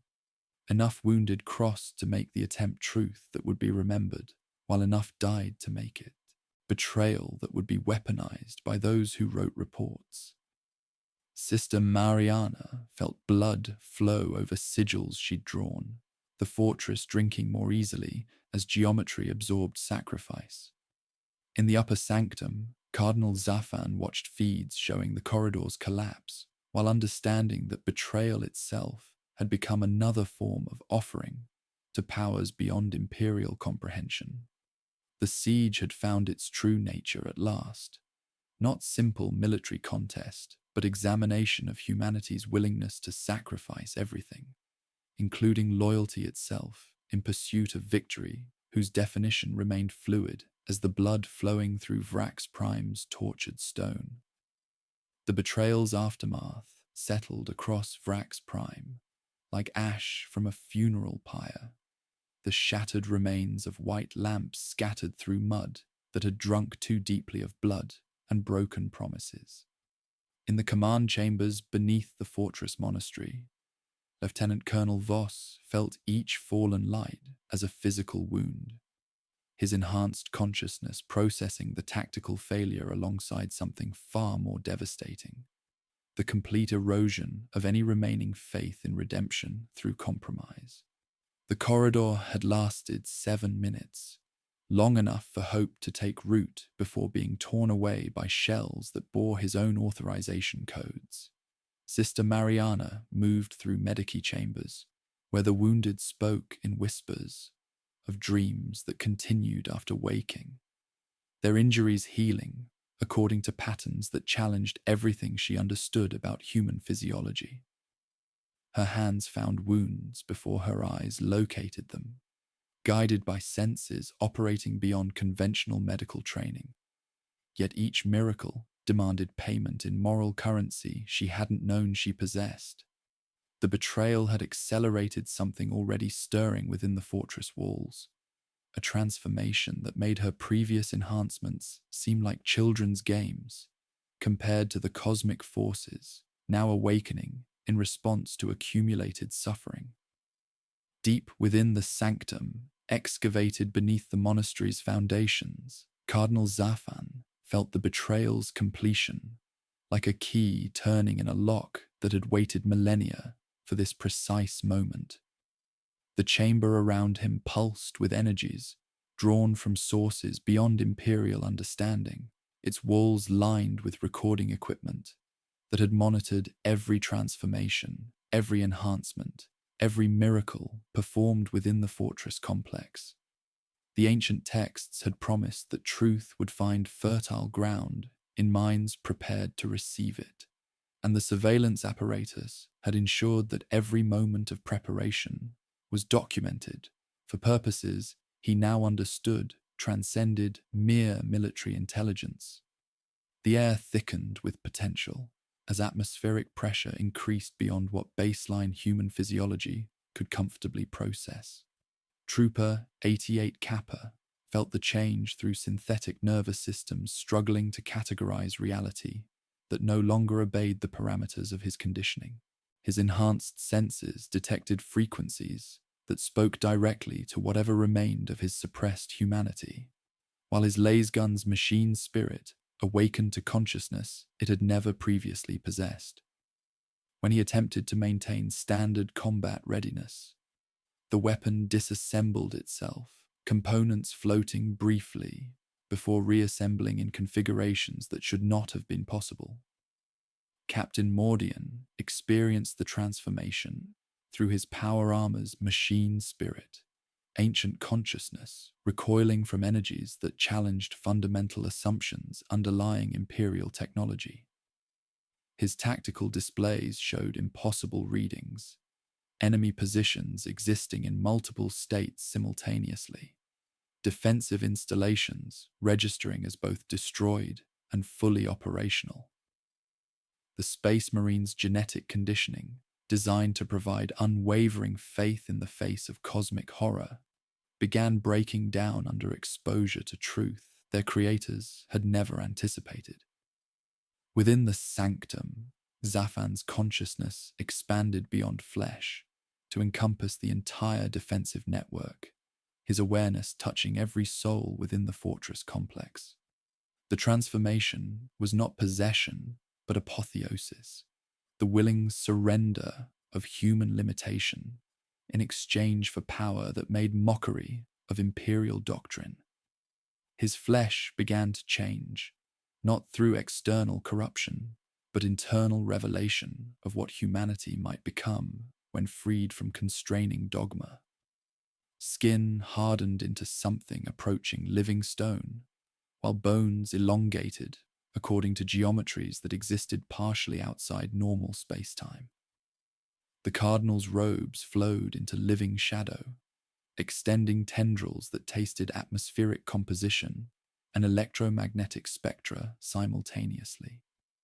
His features sharpened into something predatory yet regal, crowned by growths that resembled crystallized prayer more than conventional horns. Most significantly, his eyes transformed from human organs into windows opening onto cosmic perspectives that encompassed past and future as equally accessible dimensions. Foreman Kellis felt the change through machinery that had evolved beyond its original specifications under his guidance, weapons achieving impossible performance through communion with principles treating technology as consciousness extension rather than mechanical assembly. His modified autocannons began operating independently, targeting systems achieving accuracy that exceeded their specifications by orders of magnitude, while ammunition carried properties that violated established physics. The psychic shockwave erupted outward from the sanctum, like reality's fabric tearing under pressure too great for local space-time to contain. Princeps Majoris Korath cried out within the Imperator Bellicose as neural links transmitted sensations beyond human capacity to process, his god machine's void shields flickering against attacks that seemed to originate from existence itself rather than conventional weapons. The Titan's machine spirit screamed in frequencies that registered as physical pain, its ancient consciousness encountering intelligence operating on scales beyond its programming. Throughout the fortress complex, defensive systems achieved coordination that suggested awareness transcending mechanical programming. Walls shifted subtly to redirect incoming fire, while automated weapons tracked targets with precision that made previous enhancements seem primitive by comparison. The ammunition stockpiles that had originally attracted Imperial attention now served dual purposes, providing both conventional ordnance and raw components for weapons, operating according to principles beyond established doctrine. Sister Mariana felt the Cardinal's transformation through healing abilities that suddenly expanded beyond anything she had previously imagined possible. The wounded under her care no longer required direct intervention. Their injuries responded to her presence alone, flesh regenerating according to patterns that drew from sources beyond conventional medicine. Yet the cost became apparent immediately, as her own humanity bled away with each miracle, replaced by something vast and terrible and utterly without conventional mercy. Voss experienced the change through enhanced consciousness that perceived the siege's entire scope simultaneously, every imperial position revealing itself to transformed senses that processed tactical information at superhuman speed. The fortress responded to his intentions with immediacy, transcending physical interface. Defensive arrangements following geometries that channeled hostile force back upon itself with compound interest. The Daemon Prince that had been Cardinal Xaphan manifested wherever resistance required strengthening or morale needed reinforcement. His presence felt even when not physically visible. He appeared simultaneously in dozens of locations, voice carrying authority that transcended military hierarchy to touch something deeper in his followers' souls. The ancient texts had promised that ascension would unlock humanity's true potential, and the Cardinal had become living embodiment of that promise.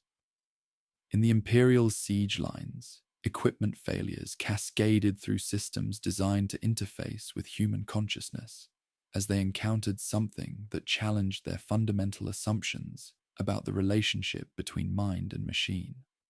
Death Corps troopers bred for unwavering obedience began questioning orders that seemed increasingly disconnected from tactical reality, while Space Marines reported visions of futures where the Imperium was merely one possibility among infinite alternatives. The transformation was complete, yet its ultimate expression remained to be revealed through trials that would test both sides beyond their original specifications. Vraks Prime had become something unprecedented, a world where physical law became negotiable through application of focused intention, transforming military engagement into contest between different interpretations of reality's fundamental nature. The siege had entered its final phase, where the demon prince's ascension would determine not merely the fortress's fate, but humanity's relationship with forces beyond mortal comprehension. The god machine's advance across Vraks Prime's tortured surface resembled a procession of mechanical deities striding through their own funeral, each step a thunderous pronouncement of imperial might that rang increasingly hollow against the transformed reality surrounding them. The Imperator Bellicose led the formation with ponderous grace that suggested intelligence beyond mere programming, its cathedral spires crowned with weapons capable of cracking continents, while void shields flickered against atmospheric distortions and that made targeting solutions unreliable. Princeps Majoris Korath felt consciousness expand as neural links deepened beyond their original specifications, human awareness merging with machine spirit until individual identity became academic distinction. The god machine's sensorium perceived reality across electromagnetic spectra that revealed something fundamentally wrong with local space-time. Energy readings that fell outside established parameters, while defensive installations seemed to exist in multiple locations simultaneously. Through shared consciousness, he felt the Bellicose's ancient machine spirit recoiling from forces that challenged every assumption underlying imperial technology. The first exchange revealed the true scope of transformation within the fortress complex. When the Imperator Bellicose fired its plasma annihilator, the searing lance wavered and stretched before impacting with fractional intended force, energy dissipating into harmless light that scattered across surfaces like aurora given consciousness. From the fortress walls themselves, return volleys erupted, not from visible guns, but from stone that had learned to channel force through geometries existing partially outside normal space-time. Trooper 88. Kappa watched the Titan clash from trenches that had evolved beyond their original specifications, his enhanced senses struggling to process mechanical divinity, locked in combat with something that transcended conventional understanding of warfare. The sight triggered cascading failures in psychological programming as he witnessed transhuman warriors stumble and fall, their superhuman reflexes proving inadequate against defenses operating according to principles beyond imperial doctrine. When the warhound Canis Irae staggered as defensive fire struck its leg joints with unnatural precision, causing internal systems to flicker, while its princeps cried out in psychic echo of pain and confusion, 88 Kappa experienced what could only be called concern for beings he had been conditioned to view as living weapons. Captain Mordian led Space Marine squads in desperate attempts to provide close support for the faltering Titans, his power armor's machine spirit recoiling from energies that challenged everything he understood about warfare. The Angels of Death moved with superhuman precision through defensive fire that operated according to principles beyond their tactical training, while bolter rounds achieved impossible accuracy against targets that seemed to anticipate their movements. Yet even transhuman capabilities proved inadequate against enemies whose very existence violated the natural laws upon which imperial technology depended. Within the fortress complex, Lieutenant Colonel Voss coordinated responses from chambers, where tactical displays showed information existing in multiple states simultaneously. His enhanced consciousness perceiving Titan movements before they registered on conventional sensors. The defensive network responded to his intentions with immediacy transcending physical interface, weapons achieving coordination that suggested awareness beyond mechanical programming. He watched through enhanced optics as God Machine's precise movements became increasingly erratic, their tactical coordination deteriorating as if they were fighting battles only they could see. Sister Mariana felt the clash through healing abilities that had expanded beyond anything she had previously imagined possible, her transformed senses detecting the psychic shockwaves generated by God-machine neural links under stress. The wounded spoke of shared dreams, where mechanical divinity battled forces older than the Imperium, while their injuries healed according to patterns that drew from sources beyond conventional medicine. Each miracle demanded payment in humanity she no longer possessed to give, her consciousness bleeding away into something vast and terrible, and utterly without conventional mercy. Foreman Kellis supervised weapons crews whose expertise had evolved through communion with entities treating machinery as consciousness extension rather than mechanical assembly. His modified autocannons achieved impossible rates of fire, while maintaining accuracy that turned suppressive bombardment into precision targeting, each round carrying properties that caused strange fluctuations in Titan void shields. Through reinforced viewports, he watched projectiles strike with energies that seemed to erode enemy armor rather than penetrate it, molecular structure dissolving under attacks that violated established physics. The Reva Ferrum Mortis unleashed its Gatling blaster with mechanical precision, thousands of rounds per minute, creating a wall of death that should have swept the fortress walls clean of defenders. Instead, the projectiles seemed to lose momentum as they approached their targets, falling like rain against stone that absorbed kinetic energy and transformed it into something approaching prayer. The princeps screamed within neural links as feedback loops transmitted sensations beyond human capacity to process. His consciousness fragmenting under exposure to intelligence operating according to principles his training had never prepared him to face. The demon prince that had been Cardinal Dauphin manifested across the battlefield simultaneously, his transformed consciousness encompassing the entire defensive network, while physical form appeared wherever resistance required strengthening. Through eyes that had become windows onto cosmic perspectives, he perceived the Titans not as invincible weapons, but as expressions of humanity's self-imposed limitations, magnificent yet ultimately constrained by doctrines that prevented recognition of true potential. The Imperator Bellicose fired its volcano cannon with desperate fury, the massive beam weapon discharging energy sufficient to vaporize mountains. The lance struck fortress walls and simply disappeared, absorbed by stone that had learned to channel force through dimensions beyond conventional geometry. In return, defensive lasers erupted from positions that hadn't existed moments before, their beams achieving coherence that exceeded their technical specifications, while targeting systems tracked God-machine weak points with inhuman precision. Korath felt his war machine's agony through neural links that transmitted damage as personal injury, ancient machine spirit crying out in frequencies that registered as physical pain.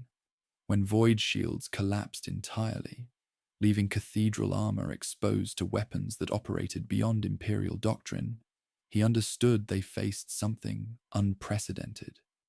The warlord Deus Mortis attempted to provide support fire, its plasma cannons cycling with mechanical precision, while targeting systems struggled to acquire locks on defensive positions that seemed to exist in multiple locations simultaneously. The God Machine's advance ground to halt, as accumulated damage overwhelmed even their massive repair systems, void shields flickering against attacks that originated from existence itself rather than conventional weapons. In the growing shadows of mechanical divinity, reality itself seemed to bend under the weight of accumulated sacrifice and transformation that had consumed Vraks Prime for longer than most participants could remember, while the demon prince's laughter echoed across the battlefield, carrying frequencies that spoke directly to whatever remained of human souls within the war machines. The breaking point arrived not with thunderous collapse, but as accumulated pressure that had been building across 17 years of siege, settling into the bones of both attackers and defenders, until even the God Machine's engines seemed to labor beneath its weight. The laughter that had echoed from the Demon Prince's transformation faded into something more insidious, a presence that made reality itself feel unreliable, causing void shields to flicker not from incoming fire, but from the fundamental wrongness that now permeated local space-time. Trooper 88, Kappa, felt the change through synthetic nervous systems that had adapted to process horror as routine administrative data, his consciousness fragmenting under exposure to conditions exceeding his design parameters. Around him in the forward trenches, fellow Kriegsmen exhibited subtle deviations from program behavior. Some paused mid-stride, with heads tilted as if listening to whispers only they could hear, while others spoke in sleep of homes they had never possessed. The precise mathematics of attrition that had defined their existence no longer functioned according to predictable equations. A Red Scorpion's veteran stepped into the trench beside him, blue lacquer dulled beneath accumulated grime. The giant reached up and reset a loose length of razor wire, with care that would have made an artificer proud, movements suggesting something beyond mere tactical necessity.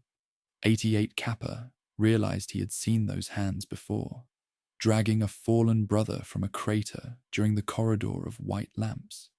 He had never asked the name.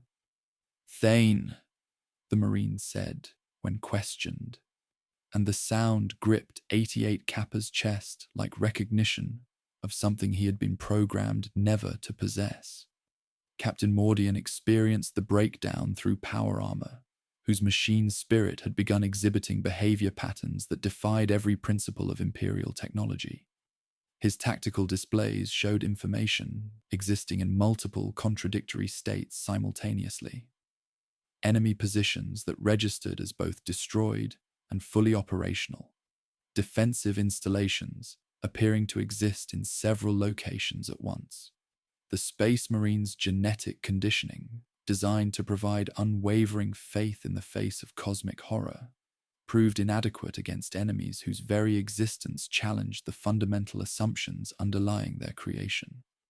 Princeps Majoris Korath screamed within neural links as the Imperator Bellicose thrashed against attacks that defied classification, the ancient machine spirit encountering intelligence operating on scales beyond its programming. The God Machine's advance had become a funeral procession, each step requiring conscious effort to overcome systems that seemed to be shutting down independently. Through enhanced sensorium, he perceived defensive fire operating according to principles his tactical training couldn't categorize, weapons achieving accuracy that exceeded their specifications by orders of magnitude.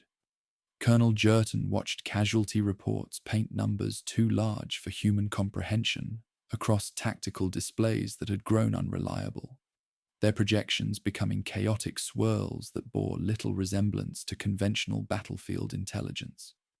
His Death Corps advanced with mechanical precision across killing fields that had consumed entire regiments, yet even their legendary endurance was breaking down under sustained exposure to conditions that challenged their fundamental programming. Order selective withdrawal of non-essential personnel, he commanded, with voice devoid of emotion. the words carrying weight of decisions that would be deemed heresy under normal circumstances. Within the fortress complex, Sister Mariana moved through medici chambers, where the wounded healed according to principles that challenged everything she understood about human physiology. Her abilities had expanded beyond anything she had previously imagined possible. Yet each miracle demanded payment in humanity she no longer possessed to give. A young munitions worker slept with new skin covering burns that should have been fatal, while around him other patients grew pale and listless, their strength somehow diminished by her interventions. The ethical calculus had become unbearable. To heal one completely, she found herself stealing fragments from many, their life force flowing through her touch like water through carefully opened channels. Lieutenant Colonel Voss coordinated responses from chambers, where tactical displays processed impossible reconnaissance data. His enhanced consciousness, perceiving the approaching climax through fortress walls that channeled his intentions directly into defensive systems.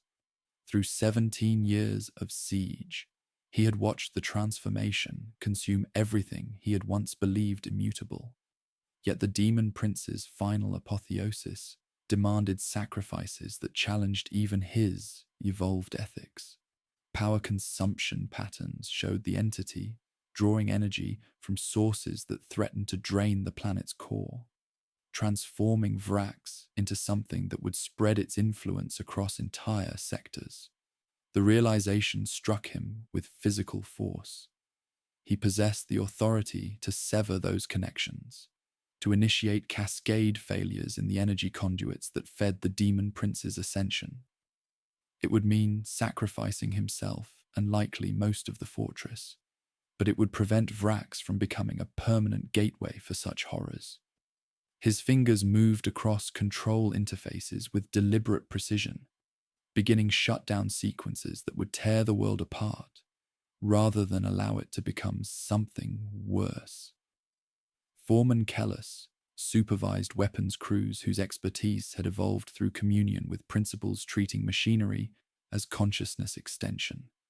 His modified autocannons achieving impossible performance, while ammunition carried properties that violated established physics. Yet the Demon Prince's demands had escalated beyond industrial capability, requiring sacrifices of the infrastructure itself to fuel transformations that would remake reality according to alien geometries. Through reinforced viewports, he watched Imperial forces massing for what both sides understood would be the siege's ultimate test. The assault began at 0347 hours, with orbital bombardment that painted fortress walls in plasma fire, macro cannon shells striking with surgical precision against targets selected through months of careful observation. Yet the energy barriers held, flickering but not failing, as the Demon Prince's presence strengthened defensive systems beyond their original specifications. The Imperator Bellicose took 3 strides that cracked bedrock to its roots, Korath flooding the plasma annihilator while overriding all safeties, offering the fortress power it could not resist tasting. The beam arrived across every surface within impossible radius, and for 3 heartbeats the geometry holding fortress stones in agreement with one another lost its place in reality's sentence. Jurton's engineers had buried guns in that grammatical gap. When the fortress forgot its own syntax, breaching charges detonated in sequence transcending physical timing, opening wounds through which Imperial forces poured like water through broken dams. Captain Mordian went first because that is what leaders are for, his brothers following across surfaces that flexed to the pressure of intent rather than weight. 88 Kappa moved because the Marine beside him moved, and because the mathematics governing his existence had been reduced to single equation. If he did not move now, nothing endured would ever total to meaningful sum. Behind them, the Imperator Bellicose put its knee to ground for the last time, Korath's throat filling with copper as coolant boiled through channels not meant for steam. Sister Mariana reached the breach's edge and placed her hand not on wounded flesh, but on stone itself. "Take me," she whispered, and the fortress hesitated. The hesitation was mercy, brief but genuine. When she lifted her hand, suffering moved toward her as iron filings to magnet, and for precious moments the breach held because pain prefers paths of least resistance. Voss reached the sanctum's antechamber with 3 squads remaining, pressing his slate against what would have been hinges if physics had been consulted. The threshold parted like lips, revealing chamber that climbed and fell and folded inward in ways that made eyes water and hearts stutter. At its center stood the figure that had been Cardinal Zaffan, shadow crowning him while eyes became windows, looking over horizons that included what they had been and what they could not bear to become. The demon prince raised a hand, gesture that was welcome and warning, an invitation simultaneously. "You have come very far," he said, voice carrying sound of doors opening in empty houses. "Come closer. Let us see which of us knows what it costs to arrive." The sanctum breathed with the rhythm of something vast and alien, its impossible geometry folding inward upon itself as Lieutenant Colonel Voss stepped across the threshold into a chamber that challenged every assumption underlying imperial engineering. The demon prince that had been Cardinal Zaffan stood at the center of architectural madness, his transformed presence radiating authority that transcended military hierarchy, while shadow crowned him, and eyes became windows looking over horizons that included what they had been and what they could not bear to become. "You have traveled far," the demon prince said, voice carrying the sound of doors opening in empty houses. "Come closer. Let us discover which of us understands what arrival truly costs." The words arrived as thought before sound, bypassing Voss's enhanced senses to speak directly to whatever remained of his suppressed humanity. Around him, the 3 surviving squads spread in a crescent that barely contained their instinct to fire, their weapons trained on a target that seemed to exist in multiple locations simultaneously. Behind them, the breach held through Sister Mariana's impossible sacrifice, her transformed consciousness drawing pain from hundreds to maintain a single passage through fortress walls that had learned to channel force according to principles beyond conventional physics. Each miracle demanded payment in humanity she no longer possessed to give, yet she continued because the alternative was abandoning those who had trusted her to hold the line. Through shared consciousness, she felt the demon prince's presence like fever dreams given mechanical form, his influence spreading through conduits that threatened to drain the planet's core. Trooper 88 Kappa found himself beside Brother Thane at the chamber's edge, synthetic nervous systems fragmenting under exposure to conditions that exceeded his design parameters. The Red Scorpion's veteran moved with care, suggesting something beyond mere tactical necessity, his enhanced senses detecting frequencies that spoke directly to whatever remained of suppressed humanity within both their consciousness. When the Marine glanced back with something approaching concern, 88 Kappa experienced recognition of kinship transcending factional boundaries. "Your designation, Trooper?" Thane had asked during their advance through impossible corridors, his voice carrying unfamiliar warmth. 88 Kappa, my lord, came the automatic response. Though for the first time since activation, the number felt insufficient to define his existence. Now, watching transhuman warriors struggle against enemies whose very existence violated natural law, he understood that designation was choice rather than programming.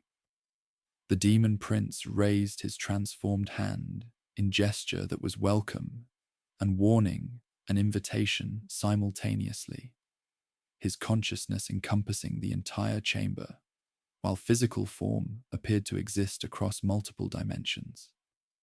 "The choice is simple," he said, addressing each of them directly through means transcending physical speech.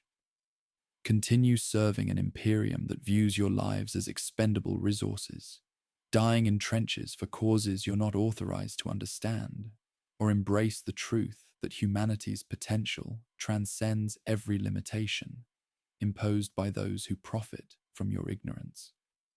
Voss felt the offer's seductive power through enhanced consciousness that had processed 17 years of grinding siege, memories of decades spent in faithful service to purposes that viewed his life as statistical abstraction.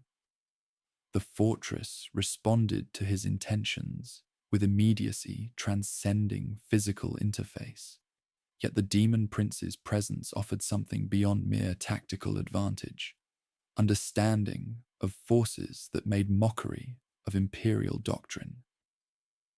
"You speak of limitations," Voss replied, his voice steady despite the weight of accumulated betrayal pressing against his chest. "Yet what you offer demands the greatest limitation of all, surrendering choice itself to powers that view humanity as raw material for their appetites." His fingers found the control slate in his pocket, feeling its weight not as mass, but as consequence. "We know what your gifts cost. We've seen what happens when the price comes due." The demon prince's features shifted between human recognition and something approaching cosmic transcendence, shadow extending tendrils that tasted atmospheric composition while processing electromagnetic spectra beyond baseline perception. "Cost and yield," he agreed, voice carrying undertones of genuine sadness. "Language you understand. What you call limitation, I call liberation.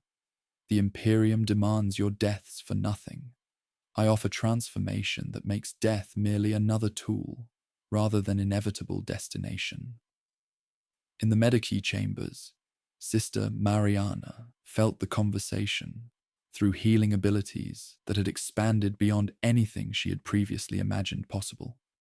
Her patients spoke through shared consciousness, their voices carrying across impossible distances to remind her of prices paid in moral currency she hadn't known she possessed. The demon prince's words resonated with her own struggles, the ethical calculus that became unbearable when salvation itself might be another form of damnation.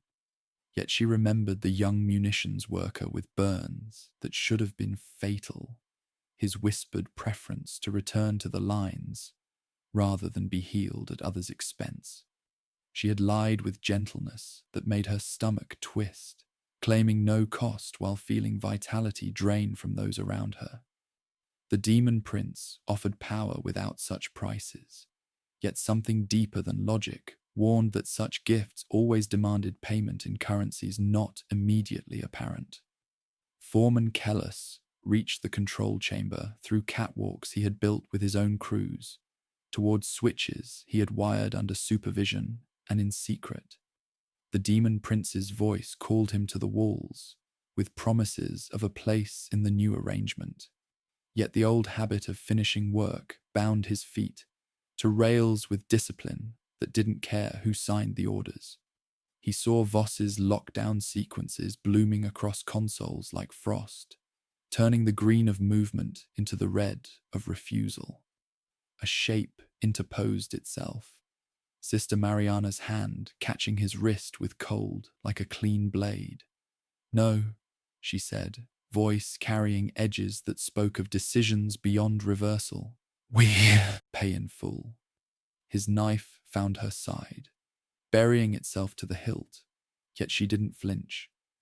When she met his eyes, he saw soft astonishment of a woman mourning a man who was not yet dead.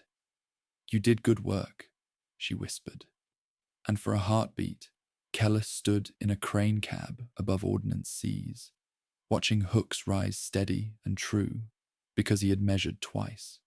He forgot the knife, forgot the prince, and began crying, like a man whose hands finally stopped hurting. As he slid to the floor, Mariana completed Voss's sequence with her other hand, lights dying as pumps quieted into enormous soundlessness. In the sanctum, the demon prince felt power fluctuations like wounds opening in carefully maintained geometries. Why choose their smallness, he asked Voss, and through transformed senses revealed the span of human life measured against the patient appetite of gods. Why not stand beside me and make a scale that can hold more than one star? Because stars die, Voss replied, slamming the slate home into its final interface. And we deserve to remember that. Deep within Vraks, conduits screamed as their contents were asked to become something they were not, power rerouting and unspooling before tearing entirely.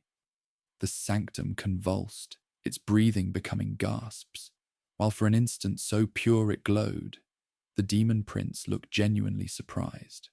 Brother Thane threw himself over 88 Kappa as the chamber's impossible architecture began collapsing, making his body into shelter against forces that violated every principle of imperial physics. A shard of not quite stone pierced his pauldron and stopped at his heart. The Marine exhaled without speaking, eyes closing on visions 88 Kappa would never know. Name, 88 Kappa said before knowing he was saying it, closing Thane's eyes with fingers that had only ever closed identification tags. I am Kyle. The syllable felt raw in his mouth, unarmored yet fitting, as if it had waited inside his mask since decanting. For the first time since activation, he possessed something that belonged to him alone. Captain Mordian's Vox crackled with authorization codes spilling like nails from orbit, the old word taking shape in someone's mouth far above the clouds. He looked from the collapsing sanctum to the sky and made the least glorious decision of his life. All units, exfiltrate. Take who you can. Leave what you must. We are out of minutes. The demon prince's shadow drew inward, as tethers that had been quiet underfoot began singing chain songs, their music binding him to geometries that no longer obeyed his will. You have not won, he said, without anger, voice carrying across dimensions that were rapidly closing. You have only postponed. That is all a man can do, Voss answered, as the chamber shook with tidal noise of conduits tearing and old engines discovering what silence weighs. And sometimes it is enough. They ran through corridors that folded behind them like closing books, while above a light bloomed far away, a star trying to be born and deciding not to be. The fortress exhaled into a cough that didn't end, its transformation incomplete, yet contained. The demon prince diminished to whispers that would echo through Vraks' ruins for millennia, without finding purchase in reality strong enough to support his return. In the growing darkness, Kale carried Thane's bolter, because it was heavy and therefore real, while around them the siege found its ending, not in victory or defeat, but in the terrible arithmetic of sacrifice willingly given and prices paid in full. The silence that descended upon Vraks Prime was not mere absence of sound, but something far more profound, the weight of 17 years settling into stone and bone, transforming the fortress world into a monument to humanity's capacity for both devotion and destruction. The demon prince's whispers faded into echoes that would haunt the ruins for millennia, his diminished presence contained within geometries that no longer obeyed his will. In the growing darkness, survivors moved through landscapes that bore no resemblance to the world they had fought to claim or defend. Kale, for he would never again answer to designation 88 Kappa, carried Brother Thane's bolter through corridors that folded behind them like closing books, the weapon's weight serving as anchor to reality that had grown unreliable under accumulated sacrifice. The name felt raw in his mouth unarmored, yet fitting, as if it had waited inside his mask since decanting. Around him, the few surviving death cores moved with precision that could no longer disguise fundamental changes wrought by exposure to conditions exceeding their design parameters. They were no longer expendable instruments, but something unprecedented. Soldiers who had learned to choose their own names and remember their own dead. Captain Mordian led the evacuation with movements that spoke of profound exhaustion, his power armor's machine spirit struggling to process atmospheric readings that defied every principle of Imperial technology. The angels of death bore scars deeper than flesh, wounds to certainty itself that would never fully heal. They had witnessed transformation and understood that victory over such forces required sacrifices that changed the victors as completely as the defeated.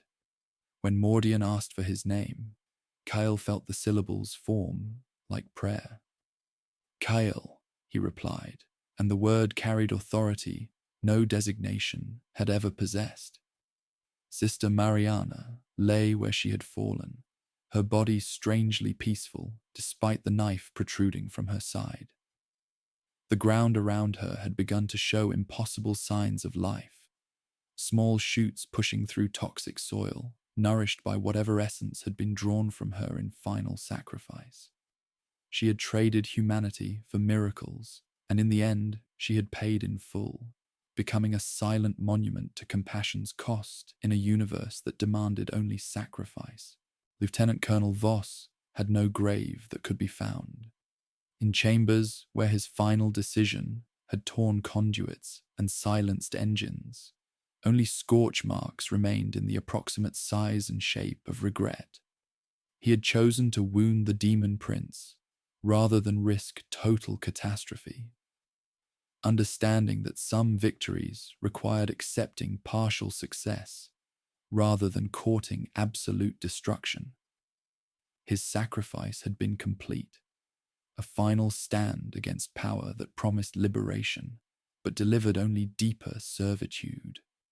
Foreman Kellis rested beneath a tarpaulin that rose and fell with movements too small to be called breathing.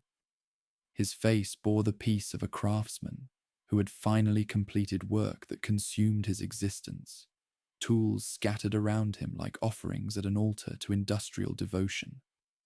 The weapons he had modified with impossible expertise lay silent, their enhanced performance reduced to cooling metal and fading energies.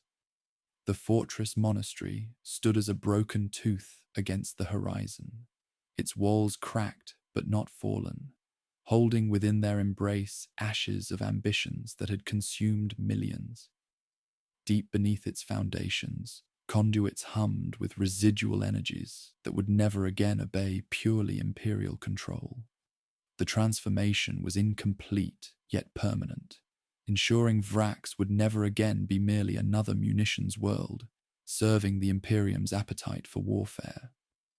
Princeps Majoris Korath felt consciousness slowly separating from the Imperator Bellicose, as neural links powered down for the final time. The ancient machine spirit's death cry registering as physical pain. The god machine's sacrifice had opened the breach that allowed Imperial forces to reach the sanctum, yet victory had come at cost that made triumph indistinguishable from defeat. Around the Titan's corpse, tech priests muttered prayers to components that would never again sing hymns of war.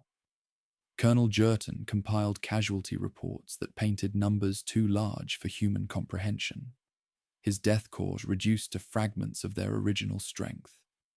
The mathematics of attrition that had defined their existence no longer functioned according to predictable equations, leaving survivors who possessed something their creators had never intended: the ability to choose their own purposes rather than merely fulfill assigned functions. As transport ships descended through poisoned atmosphere to collect the living and catalogue the dead, the official narrative began taking shape. Victory would be declared because something needed to be declared. Medals would be struck, showing fortresses stylized into obedience, while casualty figures would be reduced to acceptable margins through careful statistical management. The true cost, measured not in lives, but in fundamental transformation of everyone who survived, would remain classified at levels requiring specialized clearance few would ever possess. The evacuation proceeded with efficiency born from 17 years of siege warfare, yet something fundamental had changed in relationships between officers and enlisted, between human and transhuman, between the living and those who had learned to remember their dead. Survivors carried within their consciousness experiences that challenged everything they had been taught about human limitations, transformation that made mockery of imperial doctrine regarding the relationship between will and reality. Cale found himself walking beside Captain Mordian, not as inferior to superior, but as survivor to survivor, their shared experience transcending hierarchies that had once defined their interaction. In his pocket, he carried the identification tag that had been his only word for himself, keeping it not from sentiment, but because he had learned that the past does not leave when asked. The bolter's weight reminded him of choices made in impossible circumstances, of transhuman warriors who had shown kindness to manufactured soldiers, of corridors lit by white lamps that had lasted exactly 7 minutes. The fortress exhaled into silence that carried across the scarred landscape, settling into trenches that would fill with rain and craters that would become lakes reflecting poisoned stars. In time, the ruins would become a kind of horizon, the line between what humanity could carry and what it must set down. Those who came here would lower their voices without being told, sensing something in the air that spoke of endings and beginnings in equal measure. As the last transport lifted away from Vraks Prime's surface, Kyle pressed his face to a viewport and watched the world shrink into darkness. The siege was over, yet its consequences would ripple across the galaxy for generations to come. In the ruins below, shadows moved according to geometries that existed partially outside normal space-time, while deep beneath the surface, something waited with the patient appetite of cold iron. Not the demon prince, who had been diminished beyond recovery, but the knowledge that transformation was possible, that choices mattered even in the face of cosmic horror. The price of victory had been paid in full, yet what emerged from the transaction was something unprecedented. Survivors who understood that humanity's potential transcended every limitation, imposed by those who viewed their lives as expendable resources.